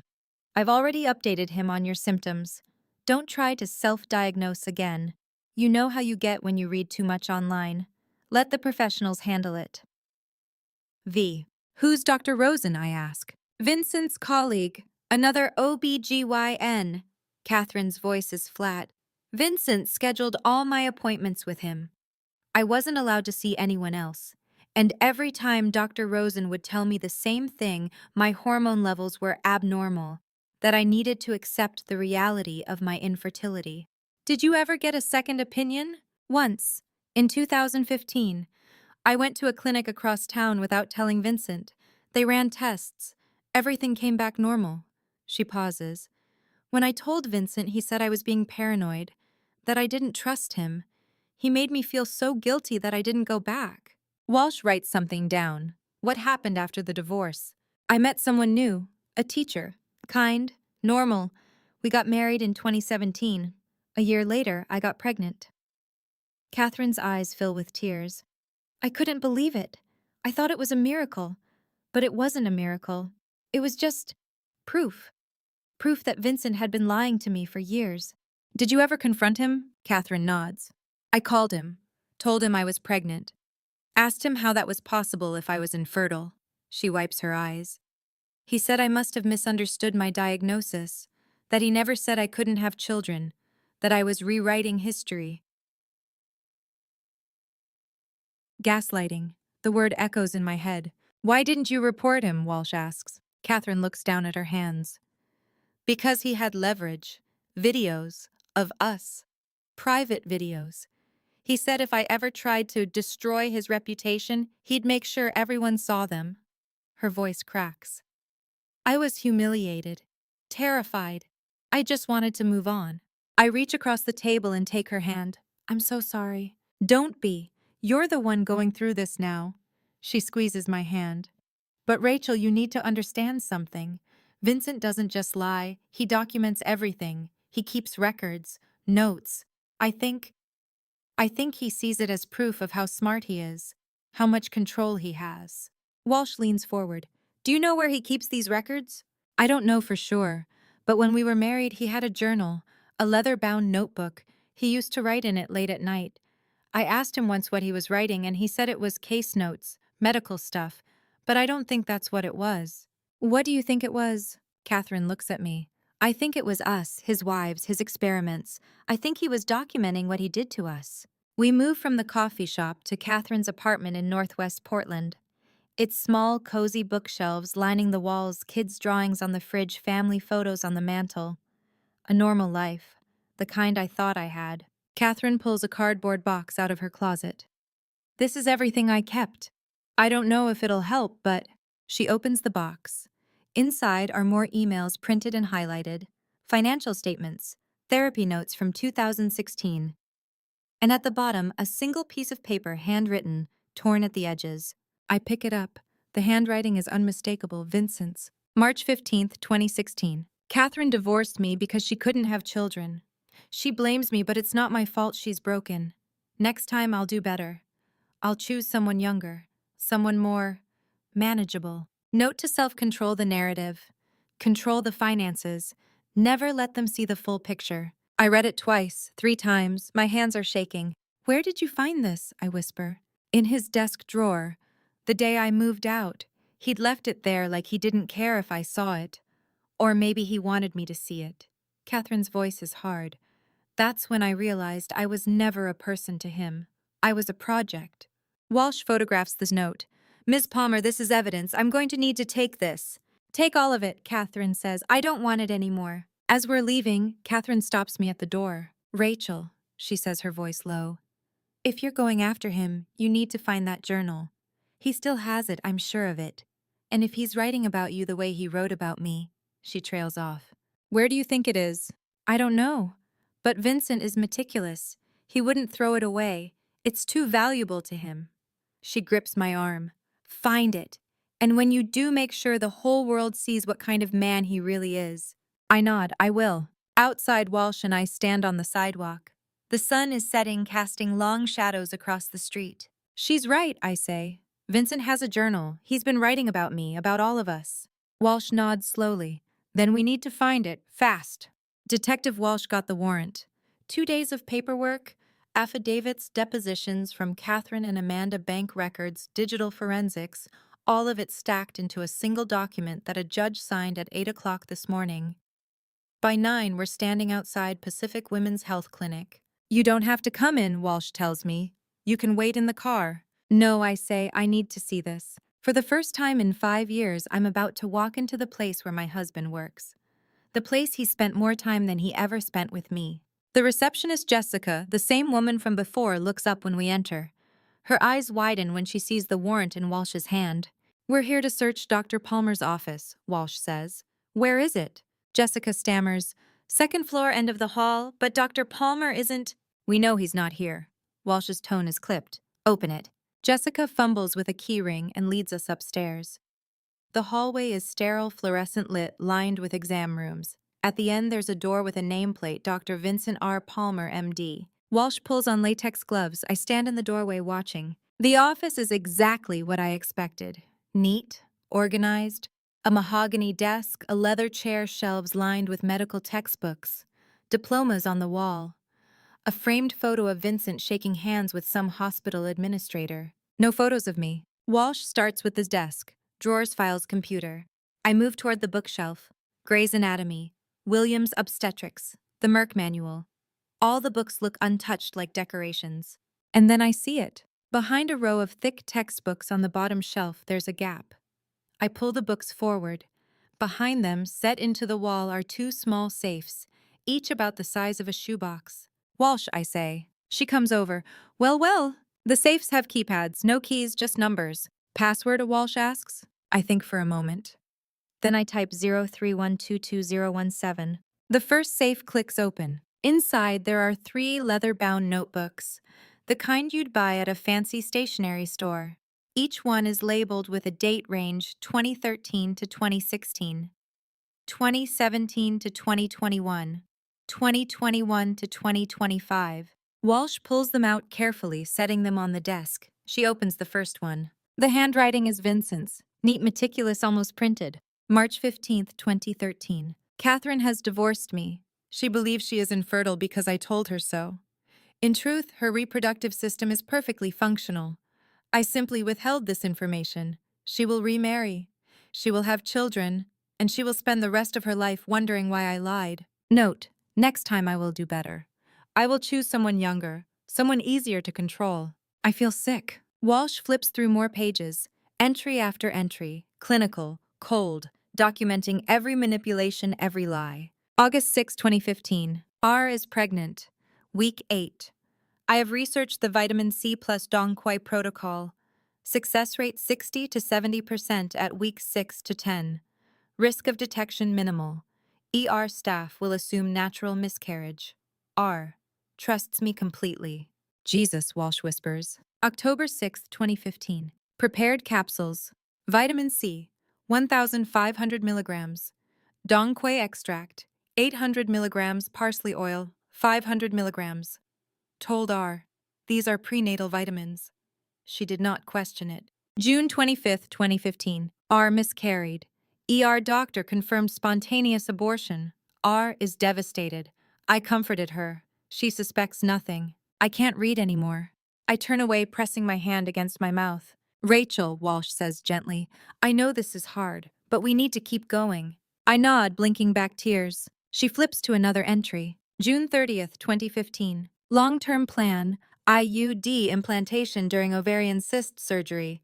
R will not consent if asked directly, therefore consent will not be sought. Projected timeline 8 to 10 years before discovery. April 12, 2017. Seraph IUD serial N4792B successfully implanted during laparoscopic procedure. Pathology report fabricated 1.2 centimeter follicle reported as 4.5 centimeter cyst. R unaware. Post-op recovery normal. Walsh photographs every page. The second safe contains 8 small capsules, yellow unmarked, and a USB drive. Walsh bags them as evidence. We'll send these to the lab, she says, but I'm guessing they'll match the formula in the journal. She opens the third notebook, the most recent one, September 20th, 2024. M. Melissa has agreed to relocate to San Francisco. Cascade Holdings, LLC is prepared. House closes December 15th. Departure January 5th, 2026. R remains unaware of financial transfers. IUD remains undetected. Severance plan proceeding as scheduled. And then the final entry. October 1st, 2024. If R discovers the IUD, I will use the audio recordings to prove she is mentally unstable. I have documented her emotional volatility extensively. The court will side with me. It always does. Walsh reads it out loud. Her voice is steady, but I can hear the anger underneath. He thought he was untouchable, she says. I stare at the notebooks. 3 leather-bound volumes. 11 years of Vincent's life. 11 years of calculated cruelty written down like lab notes. He's a psychopath, I whisper. He's a criminal, Walsh corrects, and now we can prove it. What happened in 2015 wasn't an accident. Before I show you the proof, drop 2015 in the comments if you're ready for the truth. And remember, parts of this story are fictionalized for storytelling. Feel free to stop watching if it's not for you. I'm sitting across from District Attorney Sarah Whitman and forensic pathologist Dr. Margaret Lewis. My hands clenched so tight they've gone numb. The DA's office is sterile white walls, fluorescent lights, a conference table covered in folders. One is labeled Evidence, Palmer Case. Another has my name on it. Rachel, D.A. Whitman says, Dr. Lewis needs to walk you through her findings. Are you ready? I nod. Dr. Lewis is in her 50s, gray-haired, wearing rimless glasses. She slides a lab report across the table. Ms. Whitmore, the capsules recovered from Dr. Palmer's office were analyzed by the Oregon State Crime Lab. They contained 1,500 milligrams of vitamin C, 800 milligrams of dong quai extract, and 500 milligrams of parsley oil. Those are just vitamins, I say, herbs. In combination at these dosages, they act as an abortifacient, an agent that induces miscarriage. The word hits me like a slap. High-dose vitamin C increases estrogen, Dr. Lewis continues. Dong quai and parsley oil stimulate uterine contractions. Together, they terminate early pregnancy. Success rate 60 to 70% when administered for 2 weeks. 60 to 70%, Vincent wrote that in his journal. According to your medical records, she says, you miscarried June 25, 2015 at 9 weeks. Do you remember when you started taking the capsules? I close my eyes. June 2015. Vincent came home with a pill bottle. Your prenatal vitamins, babe. Take them 3 times a day. I took one right there, swallowed it with water, thanked him. He gave them to me, I whisper, around June 10th. 14 days before the miscarriage, Dr. Lewis says. Based on the timeline and chemical composition, your miscarriage was not natural. It was induced, deliberately. The room spins. He killed my baby. He caused you to miscarry, Dr. Lewis corrects gently. That's the terminology we'll use in court. D.A. Whitman leans forward.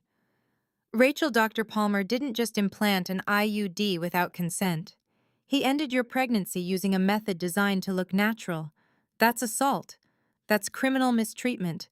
And potentially attempted murder. The capsules could have caused hemorrhaging sepsis, organ failure. You could have died. I stare at her. I'd never thought about that. I only remembered the pain, the blood. Vincent holding my hand in the ER telling me it wasn't my fault. It was him. Why didn't the ER doctor figure it out? I ask.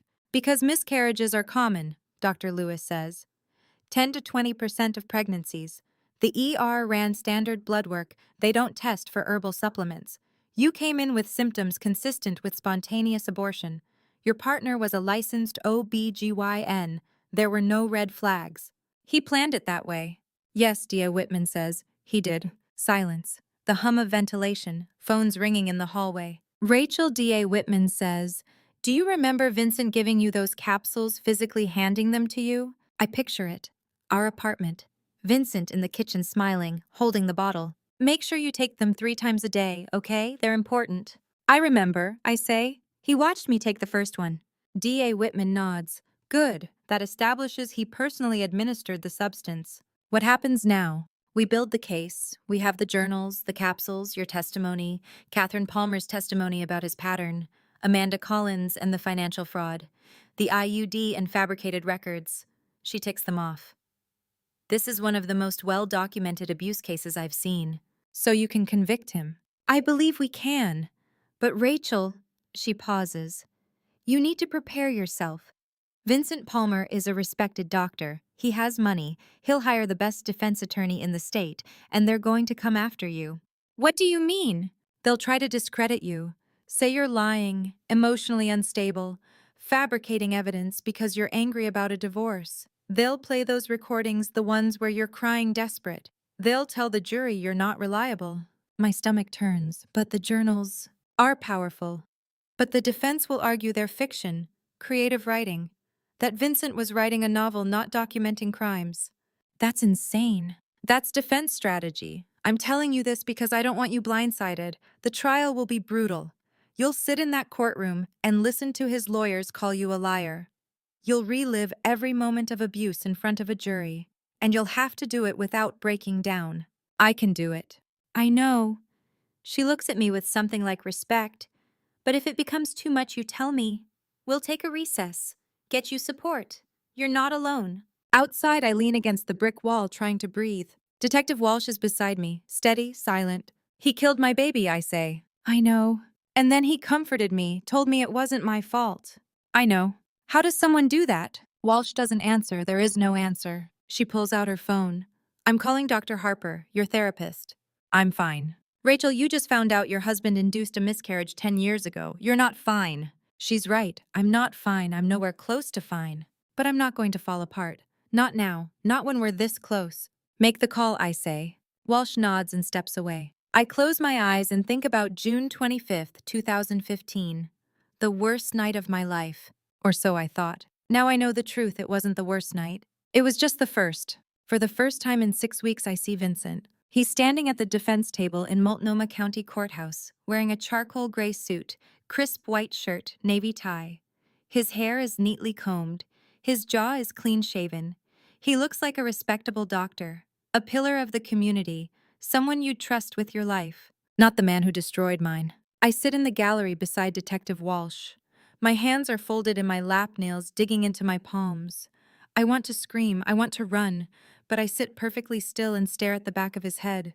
He doesn't turn around, not once. All rise, the bailiff calls, the Honorable Judge Margaret Sullivan presiding. Judge Sullivan is in her late 50s, silver hair pulled into a tight bun, black robe crisp and authoritative. She takes her seat at the bench and surveys the courtroom with sharp eyes. Be seated. She looks down at the file in front of her. State of Oregon versus Dr. Vincent Richard Palmer. Case number 2025-CR-08471. This is an arraignment hearing. Is the defendant present? Vincent's lawyer, a tall man in an expensive suit, late 40s with slicked back hair, stands. Yes, Your Honor. Thomas Harrington for the defense. And the state. District Attorney Sarah Whitman rises. Sarah Whitman for the state of Oregon, Your Honor. Judge Sullivan nods.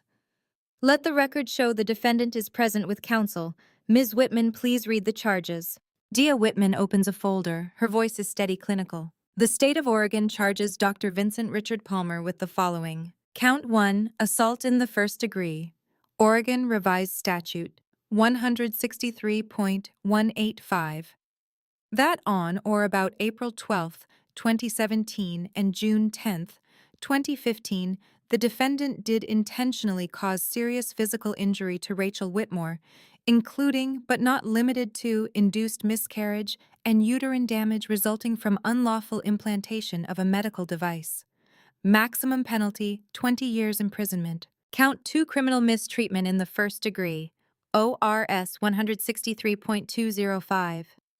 That the defendant did withhold necessary medical care and engage in conduct that created substantial risk of death or serious physical injury. Maximum penalty, 5 years imprisonment. Count 3, unlawful medical procedure, ORS 677.190. That the defendant did perform surgical procedures without informed consent and for purposes other than medically necessary treatment. Maximum penalty, 10 years imprisonment. Count 4. Fraudulent use of medical records. ORS 165.540. That the defendant did falsify patient medical records, including pathology reports and consent forms. Maximum penalty, 5 years imprisonment. Count 5, theft in the first degree, ORS 164.055.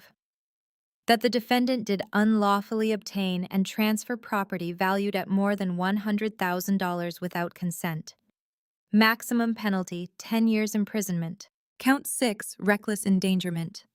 ORS 163.195. That the defendant did recklessly engage in conduct which created substantial risk of serious physical injury to another person. Maximum penalty, 5 years imprisonment. Total maximum consecutive sentence, 55 years imprisonment. The courtroom is silent. Judge Sullivan looks at Vincent. Dr. Palmer, you have heard the charges. How do you plead? Vincent stands. His voice is calm, steady. like he's discussing a patient's lab results. Not guilty, Your Honor, on all counts. I feel something crack inside me. Thomas Harrington steps forward. Your Honor, the defense moves to dismiss counts 1, 2, and 6 on the grounds of insufficient evidence. The so-called journals presented by the prosecution are hearsay and inadmissible. They constitute creative writing, personal reflections with no evidentiary value. My client is a doctor. He takes notes, he writes. None of this proves criminal intent. D.A. Whitman stands. Your Honor, the journals are admissible under Federal Rule of Evidence 801D2, the party admission exception. These are not third-party statements, they are Dr. Palmer's own words, written in his hand, corroborated by physical evidence, including the capsules recovered from his office, which match the formulas documented in the journals, and the IUD with serial number N4792B, which corresponds to the disposal log signed by Dr. Palmer on April 12, 2017. We also have expert testimony confirming the handwriting is his. This is not hearsay. This is a confession. Harrington's jaw tightens. Your Honor, even if the journals are admitted, they do not prove that Dr. Palmer administered any substance to Ms. Whitmore. They do not prove he implanted an IUD without consent. At best, they suggest hypothetical scenarios. They detail specific dates, substances, and outcomes. D.A. Whitman interrupts, including the exact date of Ms. Whitmore's miscarriage and the exact serial number of the IUD removed from her body. That's not hypothetical. That's documentary evidence of premeditated assault. Judge Sullivan raises a hand. Enough. The motion to dismiss is denied. The journals combined with physical evidence and expert corroboration are admissible. The jury will determine their weight. She looks at Harrington. Anything else, Mr. Harrington? Yes, Your Honor. We request bail. Dr. Palmer is a respected physician with deep ties to the community. He has no prior criminal record. He is not a flight risk. D.O. Whitman stands again. Your Honor, the defendant has already demonstrated flight risk. He was unaccounted for 6 weeks following the initial investigation. He transferred over $300,000 to offshore accounts. He has documented plans to relocate to San Francisco. We request he be held without bail. Judge Sullivan considers. Bail is set at $1 million, cash or bond. Dr. Palmer will surrender his passport and submit to GPS monitoring if released. Trial date is set for December 1st, 2025. Next hearing November 20th for pretrial motions. She bangs the gavel. As the bailiff leads Vincent away, he finally turns. His eyes find mine across the courtroom. He doesn't look angry. He doesn't look afraid. He looks bored. Like this is all just an inconvenience, a minor delay in his schedule. I stare back at him and I think, you're not getting away with this. Outside the courthouse, reporters swarm. Cameras flash. Microphones thrust forward. Ms. Whitmore, how do you feel about the charges? Do you believe Dr. Palmer will be convicted? What do you say to people who claim you're fabricating evidence? Detective Walsh steers me past them, her hand firm on my elbow. But I hear it Thomas Harrington's voice, smooth and practiced, just loud enough to carry. My client is innocent. Ms. Whitmore is a woman scorned, suffering from severe emotional distress. We have evidence, recordings, testimonies proving she is mentally unstable. The truth will come out at trial. I freeze. Walsh pulls me forward. Don't listen, keep walking. But the words echo in my head. Mentally unstable. He's going to use the recordings, the ones where I'm crying, where I sound desperate. He's going to make me the villain. The courtroom is colder than I expected. Or maybe it's just my body going numb every time I hear Vincent's voice. He sits at the defense table, Thomas Harrington beside him, both of them in dark suits looking calm, composed. Like this is just another day at work. I sit behind D.A. Whitman, hands folded in my lap, trying to breathe. All rise. Judge Sullivan enters. We sit. The jury files in 12 faces I've studied for days. 7 women, 5 men, ages ranging from mid-20s to late 60s. I wonder which ones believe me, which ones think I'm lying.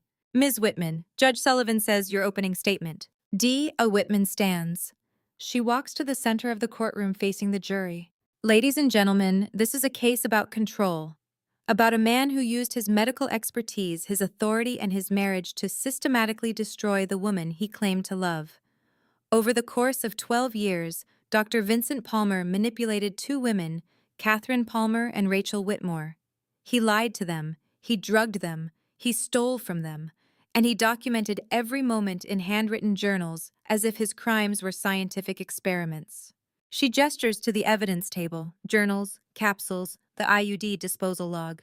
You will hear testimony from Dr. James Mitchell, who discovered an IUD embedded in Ms. Whitmore's uterine wall, a device she never consented to. You will see the disposal log signed by Dr. Palmer on April 12, 2017, the same day as Ms. Whitmore's surgery. You will read his own words, IUD successfully implanted, are unaware. And you will hear from forensic experts who will confirm that Dr. Palmer induced Ms. Whitmore's miscarriage in 2015 using a combination of herbal supplements designed to look like prenatal vitamins. She pauses, letting it sink in.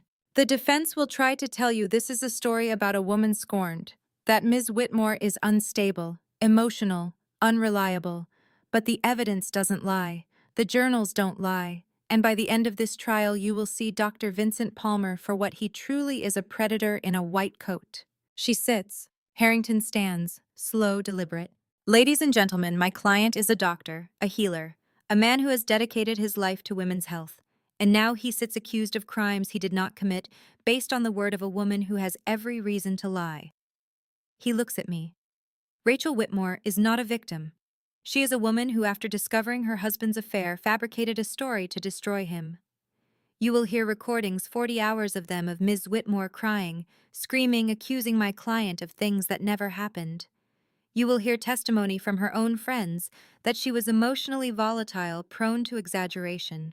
And you will see that the so-called journals are nothing more than creative writing, a doctor's private reflections, not a criminal confession. He sits. Judge Sullivan nods. Ms. Whitman, call your first witness. The state calls Dr. James Mitchell. Dr. Mitchell takes the stand. He looks professional, calm. He describes the ultrasound, the IUD, the inflammation, the CRP level of 85 milligrams per liter. And did Ms. Whitmore have any record of consenting to an IUD placement? D.A. Whitman asks. No, there was no documentation in her file. Did you report this to the authorities? Yes, immediately. Harrington stands for cross-examination. Dr. Mitchell, you testified that there was no documentation. But isn't it possible that Ms. Whitmore simply forgot that she consented years ago and doesn't remember? No, an IUD placement is a significant procedure, patients remember. But you didn't perform the original surgery. You didn't witness what happened in 2017. You're speculating. I'm testifying to what I found, in embedded IUD and no consent forms. Harrington smiles thinly. No further questions. Dia Whitman calls Dr. Linda Harper next, my therapist. Dr. Harper, you've been treating Ms. Whitmore for how long? 3 months, since September 2025. And in your professional opinion, does Ms. Whitmore suffer from any mental illness that would cause her to fabricate these allegations? No, Ms. Whitmore has PTSD, post-traumatic stress disorder, resulting from years of psychological abuse. She was gaslighted, manipulated, but she is not delusional. She is not fabricating. Harrington stands. Dr. Harper, you've only known Ms. Whitmore for 3 months. Isn't it possible she's been lying to you? It's possible anyone could lie. But her symptoms, hypervigilance, flashbacks, emotional dysregulation, are consistent with trauma, not deception. But you didn't witness the alleged abuse. You're relying entirely on her word. I'm relying on clinical assessment, and the evidence supports her account. No further questions. Then Harrington calls his witness, Natalie Brooks. My stomach drops. Natalie takes the stand. She won't look at me. Ms. Brooks, Harrington says, you've known Ms. Whitmore for how long? 10 years. We were college roommates. And would you describe her as emotionally stable? Natalie hesitates. Rachel's been through a lot. She's always been anxious, especially in the last few years. Did she ever cry frequently, seem paranoid? She was stressed. Her marriage was difficult, but... Yes or no, Ms. Brooks? Did she cry frequently? Yes. Did she ever accuse people of things that weren't true? I don't... Yes or no? Natalie looks at me, eyes pleading. Sometimes she misunderstood things, but she wasn't lying. No further questions. I want to scream. Natalie wasn't trying to hurt me, but Harrington twisted her words. Dia Whitman calls Dr. Margaret Lewis, forensic pathologist. Dr. Lewis, you analyzed the capsules recovered from Dr. Palmer's office. What did you find? Vitamin C 1500 milligrams, donquai extract 800 milligrams, parsley oil 500 milligrams. In combination, these substances induce uterine contractions and miscarriage. And Ms. Whitmore's miscarriage on June 25, 2015, could it have been caused by these capsules? Yes, the timeline matches. She took them for 14 days, miscarried at 9 weeks. That's consistent with the protocol documented in Dr. Palmer's journal. Harrington cross-examines. Dr. Lewis, isn't it true that miscarriages occur naturally in 10 to 20% of pregnancies? Yes. So Ms. Whitmore's miscarriage could have been natural. It could have been. But the presence of these specific substances, the documented timeline, and Dr. Palmer's own written admission make that unlikely. At the end of the day, D.A. Whitman stands. Your Honor, tomorrow, the state will call a special witness, Catherine Palmer, Dr. Palmer's first wife. She will testify that the defendant engaged in the same pattern of behavior 12 years ago, that this is not an isolated incident. This is who he is. Harrington objects. Your Honor, Ms. Palmer's testimony is prejudicial and irrelevant. Judge Sullivan overrules. Pattern of behavior is relevant. The witness will testify. Outside the courtroom, I lean against the wall. Natalie is there, crying. Rachel, I'm so sorry. He twisted everything I said. I didn't mean. I know, I say quietly. It's not your fault. But I feel hollow, watching my friend be used against me. Detective Walsh touches my shoulder. Tomorrow, Catherine testifies. The jury will see the pattern. Hang in there. I nod. But all I can think about is Vincent's face, calm, smug, like he's already won. Catherine Palmer walks to the witness stand, her hands clutching a damp tissue. She's wearing a navy dress, her silver gray hair pinned back. She looks small, fragile. But when she sits down and faces the courtroom, her voice is steady. D.A. Whitman approaches. Ms. Palmer, please state your relationship to the defendant. I was his wife from 2008 to 2016. And during those 8 years, did Dr. Palmer ever discuss having children with you? Yes, constantly. He said he wanted a family, that it was important to him. Catherine's voice cracks. But he also told me I was infertile, that my ovaries weren't functioning properly, that I would never be able to have children. Did you seek a second opinion? Once, in 2015. I went to a clinic without telling him. They ran tests. Everything came back normal. She pauses. When I told Vincent, he said I was being paranoid, that I didn't trust him. He made me feel so guilty I never went back. And after your divorce, did you remarry? Yes, in 2017. Do you have children? Catherine nods. 2, a son 7, a daughter 5. A murmur runs through the courtroom. So Dr. Palmer lied to you about your fertility? Yes. Dia Whitman walks to the evidence table. Ms. Palmer, during your marriage, did Dr. Palmer control your finances? Yes. He said it was easier if he managed everything. I had an allowance $200 a week for groceries and personal expenses. I couldn't access our joint account without his permission.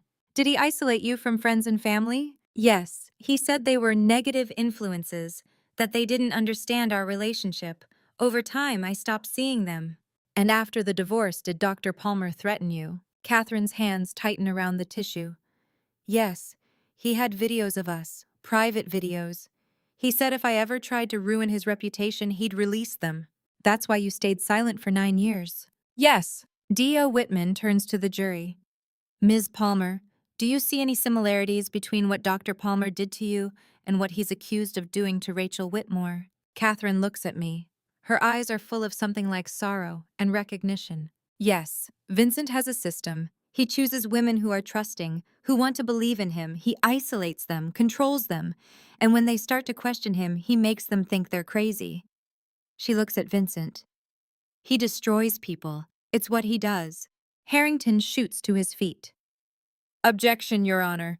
This testimony is hearsay and highly prejudicial. Ms. Palmer is speculating about my client's character based on her own failed marriage. Judge Sullivan doesn't hesitate. Overruled. Pattern of behavior is relevant to establishing intent. The witness may continue. Dia Whitman pulls out a large poster board. It's a comparison chart. 2 columns side by side. Catherine Palmer, 2008 to 2016, and Rachel Whitmore, 2020 to 2025. She sets it on an easel in front of the jury. Ladies and gentlemen, here are the parallels. Infertility lie. Both women were told they couldn't have children. Financial control. Both had limited access to money. Isolation from support networks. Both were discouraged from seeing friends and family. Gaslighting language. Both were told they were paranoid, anxious, imagining things. Fabricated medical records. Both had procedures justified by exaggerated or false diagnoses.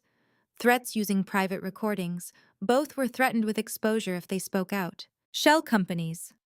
Both had marital assets transferred to offshore or hidden accounts. Pattern of lying about relationships. Vincent told Amanda Collins he was single. He told Melissa he was divorced. Systematic documentation.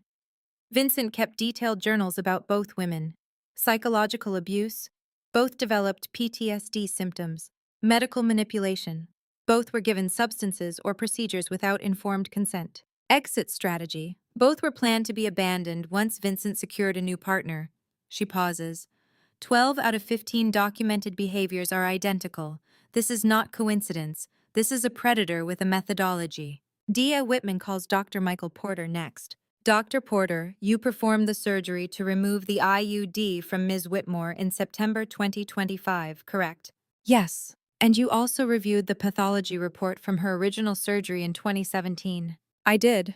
What did it say? The report stated that Ms. Whitmore had a 4.5 centimeter ovarian cyst that required surgical removal. But what did you actually find? Dr. Porter looks at the jury. When I examined the tissue during the 2025 surgery, I reviewed archived imaging from 2017. The so-called cyst was actually a 1.2 centimeter follicle, a normal part of ovarian function. It did not require surgery. So Dr. Palmer fabricated the diagnosis. Yes. Harrington cross-examines. Dr. Porter, isn't it possible that the imaging was misread? That there was a legitimate medical reason for the surgery? No. The imaging is clear. A 1.2 centimeter follicle is not a cyst. It's normal. There was no medical justification for surgery. But you weren't there in 2017. You're speculating. I'm reading the medical records. The evidence doesn't lie. And then Vincent snaps. He stands abruptly, knocking his chair back. His face is red. His voice is loud, sharp, echoing through the courtroom. Enough, all of you are lying. Catherine is lying. Rachel is lying. This is a witch hunt. Judge Sullivan bangs her gavel. Dr. Palmer, sit down. I am not going to sit here and listen to. Sit down, Dr. Palmer, or I will hold you in contempt of court. Harrington grabs Vincent's arm, pulling him back into his seat. Vincent's chest is heaving. His composure, the calm, controlled mask he's worn for weeks, has cracked. The jury is staring. Some look shocked, some look afraid. And some look like they've just seen exactly what kind of man Vincent Palmer is. Dia Whitman waits until the room is silent again. Then she walks to the evidence table and picks up a manila folder. Your Honor, the state has one final piece of evidence. An email sent by Dr. Palmer on August 10, 2025 to his colleague Dr. Jonathan Brooks. She opens the folder, pulls out a printout. Ladies and gentlemen of the jury, this is the smoking gun. This is Dr. Vincent Palmer's own words, his confession. She holds it up. Tomorrow, we will read this email in full. And you will see beyond any doubt that Dr. Palmer knew exactly what he was doing. That he planned it, documented it, and bragged about it. The screen lights up. The first line makes my throat close. D.A. Whitman stands in front of the projector, the email magnified on the white wall behind her. Every word is visible to the jury, to the judge, to me, to Vincent. Ladies and gentlemen, she says, this email was sent on August 10, 2025, from Dr. Vincent Palmer's work account to Dr. Jonathan Brooks, a former colleague. Dr. Brooks provided this email to law enforcement after reading about the investigation. He was disturbed by what he read. As you'll see, he had good reason to be. She clicks the remote. The email fills the screen. From vincent.palmer.md@pacificwomenshealth.org to dr.jonathan.brooks@gmail.com. Date, August 10th, 2025, 9:47 p.m. Subject, I need advice. John, I'm in deep trouble. Rachel's been complaining about pelvic pain for months. I've kept her away from other doctors, but she's suspicious. You remember that Seraph IUD I placed in 2017? It's still there. If another doctor finds it, I'm screwed. You asked why I did it. Why I didn't just let her get pregnant. Here's why. Money. Rachel makes $60,000 freelancing. Combined with my salary, we saved $340,000 in 5 years. If she got pregnant, she'd quit working. I'd lose that income. Plus, kids are expensive. I'd be broke. Control.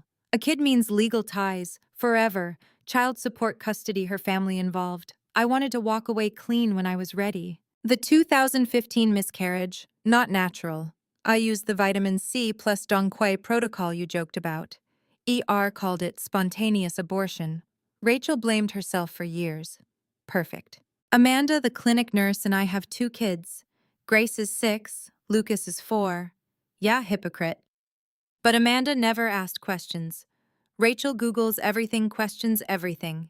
She became a liability. Now I'm done with both. Met Melissa, a pharmacist in SF.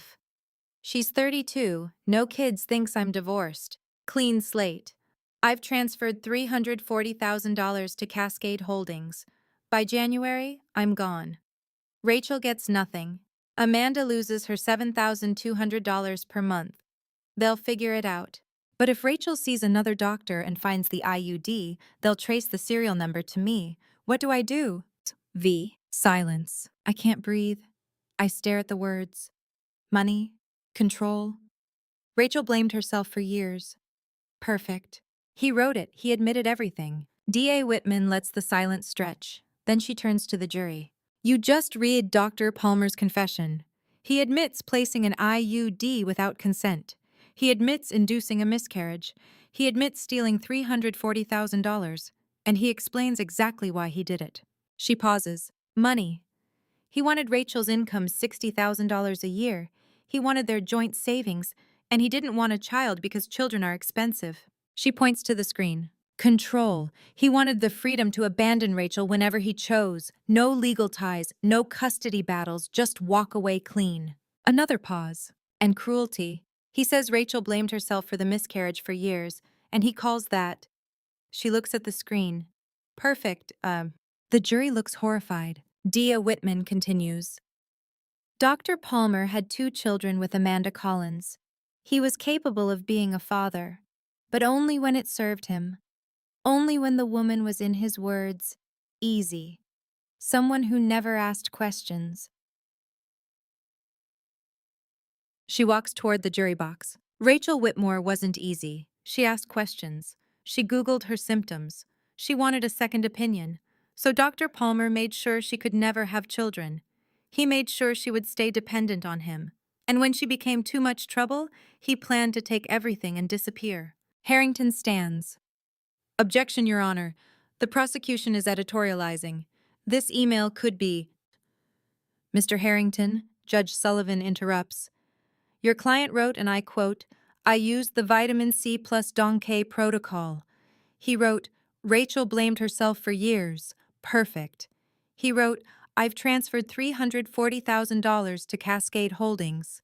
These are not editorials. These are facts. Objection overruled.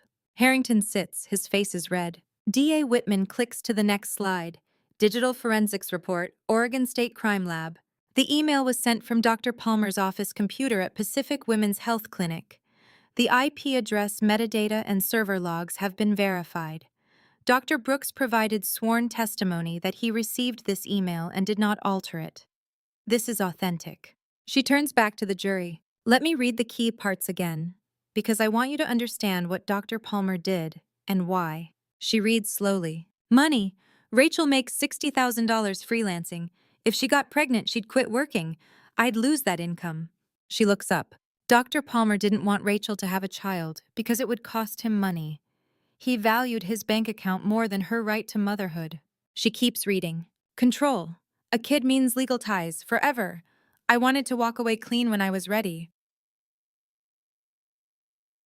Another pause.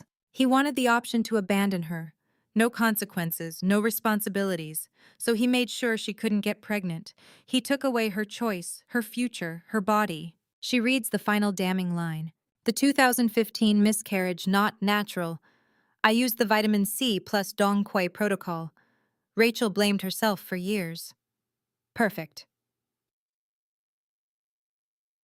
The courtroom is silent. Catherine Palmer is crying in the gallery. One of the jurors, a woman in her 40s, has her hand over her mouth. Dia Whitman holds up the email. This is not speculation. This is not hearsay. This is Vincent Palmer's own words. His own admission of guilt. He destroyed Rachel Whitmore's body, her finances, and her trust, and he thought he would get away with it. She looks at Vincent, but he made one mistake. He wrote it down. He confessed. And now you, the jury, have seen the truth. Vincent is pale. His hands are flat on the table, shaking. Harrington whispers something to him. Vincent shakes his head, jaw clenched. Dia Whitman turns to Judge Sullivan. Your Honor, the prosecution rests. Judge Sullivan nods. Mr. Harrington, the defense may begin tomorrow at 9 a.m. Court is adjourned. The gavel bangs. Outside, Detective Walsh touches my shoulder. That was it. The smoking gun. I nod, but I can't speak. Catherine walks over, eyes red. Rachel, I'm so sorry. I needed to hear it, I say. I needed to know it wasn't in my head. She squeezes my hand. Dia Whitman joins us. Tomorrow, Harrington will try to salvage this, but that email sealed Vincent's fate. Will the jury convict? I ask. I think she says they already have. That night, I lie awake in Natalie's guest room. I keep replaying the email. Money, control. Rachel blamed herself for years. Perfect. For 10 years, I thought I failed. That my body was broken. That I wasn't strong enough to carry a child. But it wasn't me, it was him. He poisoned me. He took away my chance at motherhood, and he called it perfect. The jury had been deliberating for 5 hours. Every minute felt like a year. I sat in the courtroom, hands folded on my lap, nails digging into my palms so hard I thought I might draw blood. A. Sarah Whitman sat beside me, her expression calm but focused. The kind of calm that comes from years of experience. Detective Rebecca Walsh sat one row behind, arms crossed, eyes fixed on the jury room door. Catherine Palmer sat to my left, her fingers interlaced with mine. We hadn't spoken since the jury left, but we didn't need to. We both knew what was at stake. Vincent sat at the defense table, flanked by Thomas Harrington. He looked composed, too composed. His hands were folded neatly on the table, his expression blank, as if he were waiting for a routine medical board meeting rather than a verdict that could put him behind bars for the rest of his life. Harrington leaned over and whispered something to him. Vincent didn't respond. He just stared straight ahead. I tried to breathe. In, out, in, out. My chest felt tight, like someone had wrapped steel bands around my ribs. I could hear the hum of the courtroom air conditioning, the shuffle of feet, the muted cough of a journalist in the back row. Everything felt surreal, like I was watching myself from a distance. The door to the jury room opened. My heart stopped. All rise. The bailiff's voice cut through the silence like a blade. Everyone stood. Judge Margaret Sullivan entered, her black robe flowing behind her, her expression unreadable. She took her seat at the bench, adjusted her glasses, and glanced at the jury. 12 faces. Some looked exhausted. Some looked somber. None of them looked at Vincent. Please be seated, Judge Sullivan said. We sat. I couldn't feel my legs. Has the jury reached a verdict? Judge Sullivan asked. The foreperson, a middle-aged woman in a blue cardigan, stood. She held a folded piece of paper in her hand. Her voice was steady but quiet. We have, Your Honor. The bailiff took the paper from her and handed it to Judge Sullivan. The judge unfolded it, read it silently, and then handed it back to the bailiff. Her expression didn't change. I couldn't breathe. The defendant will rise, Judge Sullivan said. Vincent stood. Harrington stood beside him. Vincent's face was a mask, no fear, no hope, nothing, just emptiness. Judge Sullivan looked at the jury. On the charge of assault in the first degree under ORS 163.185, how do you find the defendant? The foreperson's voice rang clear. Guilty! The word hit me like a tidal wave. My vision blurred. I felt Catherine's hand squeeze mine so hard I thought my bones might crack. Sarah Whitman exhaled slowly beside me. Detective Walsh nodded just once, her jaw set. On the charge of criminal mistreatment in the first degree under ORS 163.205, how do you find the defendant? Guilty. On the charge of unlawful medical procedure under ORS 677.190, how do you find the defendant? Guilty. On the charge of fraudulent use of medical records under ORS 165.540, how do you find the defendant? Guilty. On the charge of theft in the first degree under ORS 164.055, how do you find the defendant? Guilty. On the charge of reckless endangerment under ORS 163.195, how do you find the defendant? Guilty. 6 counts. 6 guilty verdicts. I couldn't hold it in anymore. The tears came hot and fast, and I pressed my hand over my mouth to muffle the sob that threatened to escape.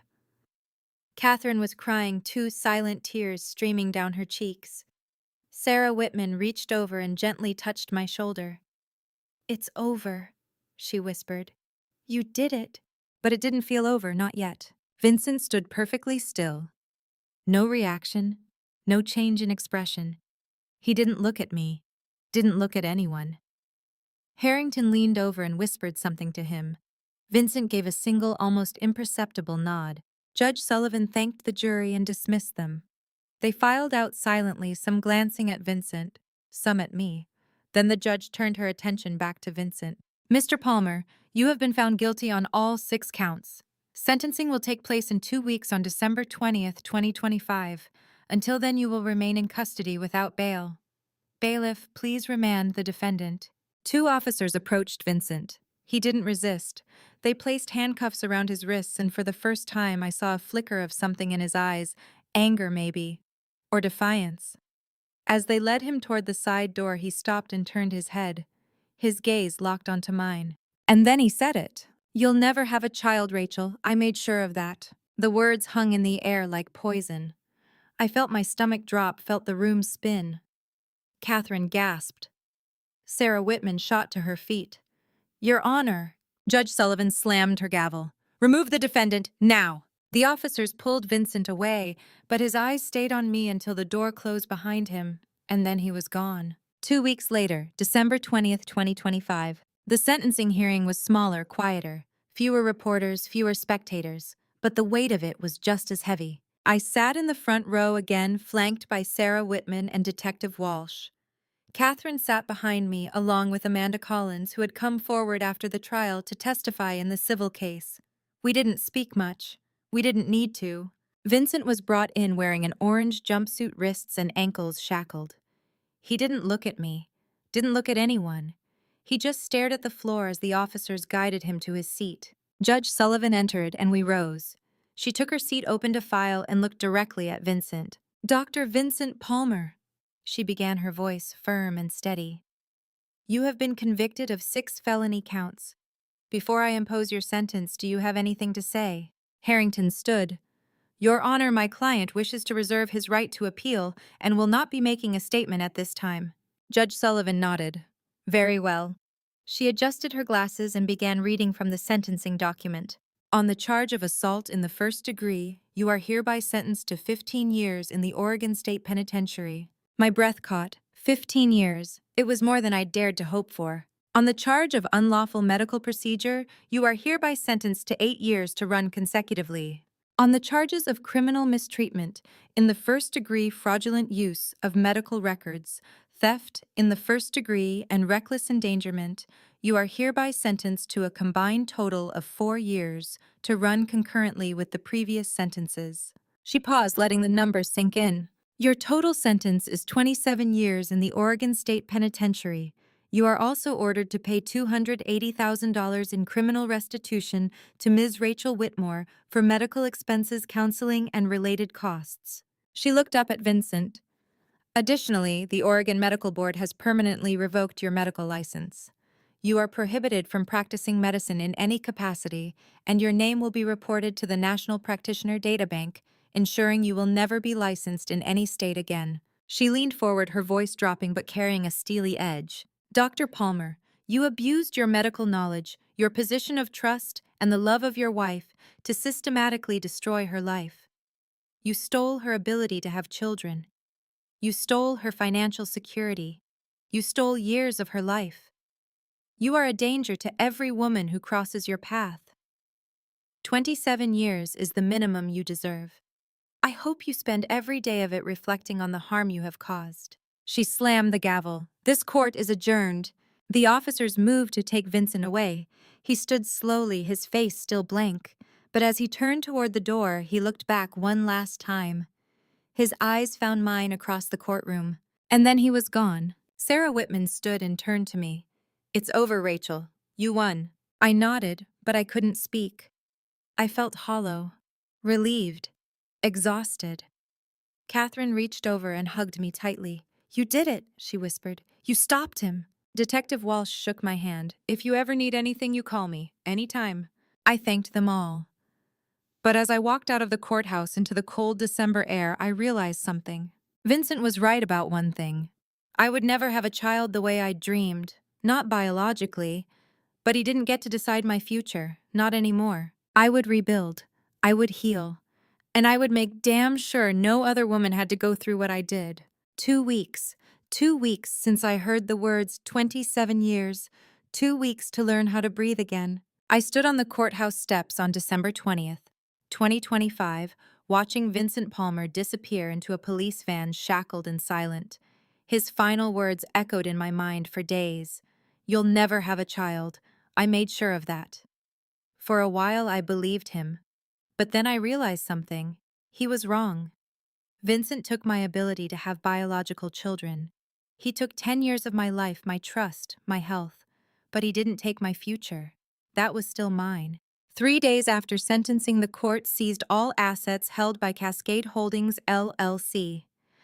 The house at 680 Riverside Drive, the one Vincent secretly transferred in July 2025, was returned to me.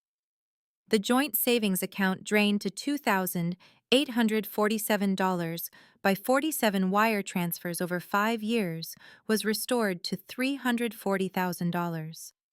I received $280,000 in criminal restitution and won an $850,000 civil judgment for emotional distress and loss of reproductive capacity. Total assets approximately $2.15 million. It felt surreal. For the first time in a decade, I had financial independence. I sold the house at 680 Riverside Drive. I couldn't live there anymore, couldn't walk through those rooms without remembering. I bought a one-bedroom apartment in southeast Portland near Hawthorne District with big windows and hardwood floors. It was quiet, clean, and mine. I started therapy with Dr. Linda Harper, the psychologist who testified at Vincent's trial. She diagnosed me with PTSD stemming from prolonged emotional abuse, medical coercion, and gaslighting. The first few sessions were brutal. I cried for hours, couldn't sleep, couldn't silence Vincent's voice in my head. Dr. Harper was patient. She taught me grounding techniques, breathing exercises, journaling. She reminded me again and again that my pain was real, that I wasn't crazy, that Vincent's manipulation was deliberate and criminal. Slowly, I began to believe her. I returned to graphic design part-time, working remotely from my apartment. My clients were understanding. Most had read about the trial in the Portland Tribune. One client, a nonprofit called Women's Health Advocacy Network, asked if I'd share my story at their annual conference. I said no, not yet. But the question planted a seed. In late December, I registered a domain, thetruththeydon'ttellyu.com. I didn't know exactly what I wanted to say, but I knew I had to say something. Too many women experience what I went through: medical coercion, gaslighting by doctors, procedures without informed consent. If my story could help one woman trust her instincts and seek a second opinion, it would be worth it. Catherine Palmer called me on Christmas Eve. We'd held hands during the trial, but hadn't spoken since. We met for coffee and spent 3 hours talking about Vincent, about survival, about rebuilding. "I should have spoken up sooner," she said, voice breaking. "Don't," I interrupted. "You were terrified. I understand. You came forward when it mattered. You saved me." We cried and hugged for a long time. Amanda Collins also reached out. The woman with 2 children who'd believed Vincent was single thanked me for exposing him. "I was so angry at first," she admitted. "But then I saw the evidence. I realized he was going to leave me too.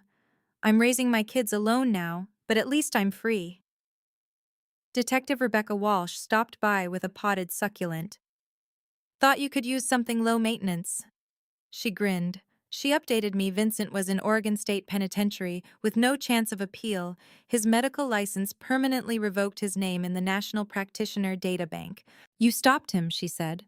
Dr. James Mitchell, the OBGYN, who discovered the IUD, called in early January and asked if I'd like coffee sometime. No pressure. I wasn't ready to date, maybe wouldn't be for a long time, but I appreciated his kindness. Maybe in a few months, I told him. Thank you for asking. He understood. On January 5th, 2026, the exact day Vincent had planned to flee to San Francisco with Melissa, I published my first blog post titled My Truth. I wrote about the pelvic pain in March 2025, Vincent dismissing it as stress, Dr. Mitchell's discovery, the 2017 surgery, the induced miscarriage in 2015, the trial, the verdict, the 27-year sentence. But I also wrote about hope. Vincent Palmer tried to destroy me. He stole my ability to have biological children, my savings, years of my life. But he didn't steal my future. I am rebuilding, I am healing, and I am not alone. To every woman reading this, trust your pain. It is real. Seek a second opinion. You are not crazy. You deserve informed consent. You deserve to be heard. You deserve justice. Within 24 hours, the post had over 5,000 views and hundreds of comments, women sharing their own stories of medical coercion, dismissed pain procedures without consent. I cried reading them. Not from sadness, but from solidarity. We were not alone. I sat by the window that evening watching Christmas lights twinkle along Hawthorne Boulevard. My phone buzzed a text from Dr. Mitchell. Read your post. You're incredibly brave. Coffee offer still stands. I smiled. I wasn't ready yet, but maybe one day. I stood and walked to the balcony. The January air was cold biting, but I didn't feel cold. I felt alive. Vincent's words echoed again. You'll never have a child. Maybe not biologically, but I'd been researching foster care through Oregon's Department of Human Services. Maybe one day I'd adopt a little girl who'd been through the system just like I had. Maybe I'd give her the childhood I never had. Love doesn't need DNA. I looked out over the city lights, people life continuing. Somewhere Vincent Palmer sat in a prison cell, his future erased. And I was here, free. I whispered into the night, you didn't win, Vincent. You never did. And for the first time in 10 years, I believed it. Based on true stories. 1 in 4 women experience medical coercion or abuse in healthcare settings. If you or someone you know needs support, contact the National Domestic Violence Hotline at 1-800-799-7233 or Oregon Coalition Against Domestic and Sexual Violence at 15-0323-01951. Informed consent is a human right. Looking back, I realize how easily family betrayal can hide behind love. Vincent wasn't just my husband, he was my doctor, the person I trusted most. And that trust nearly destroyed me. Family betrayal doesn't always come from strangers. Sometimes it's the person sleeping next to you. I believed every word he said, signed every form without reading, never questioned his diagnoses. Don't be like me. Don't let anyone's spouse, doctor, or family control your medical decisions without your full understanding. Always seek a second opinion. Always ask questions. Your body, your choice. I won't lie. There were days I wanted family revenge. Days I wanted Vincent to feel every ounce of pain he caused. But true family revenge isn't about hatred. It's about justice. 27 years in prison, a revoked license, and a name on the National Practitioner Data Bank. That's family revenge served by the law, not bitterness. And honestly, it gave me peace. God didn't abandon me during those 10 years. I believe He put Dr. Mitchell, Detective Walsh, and Catherine in my path at the exact right moments. Not because I deserved it, but because every woman deserves the truth. Family betrayal taught me trust but verify. Love but protect yourself. And never ignore pain just because someone tells you to. If my story resonated with you, please leave a comment below. Have you experienced medical coercion or family betrayal? Share this video to help other women recognize the warning signs and subscribe for more stories about resilience and justice. Your support means everything. Thank you for staying until the end. I know this was difficult to hear, but I hope it empowers you. A quick note. The stories on this channel may include fictionalized elements for educational purposes. If this content isn't for you, feel free to explore other videos. Take care, you deserve it.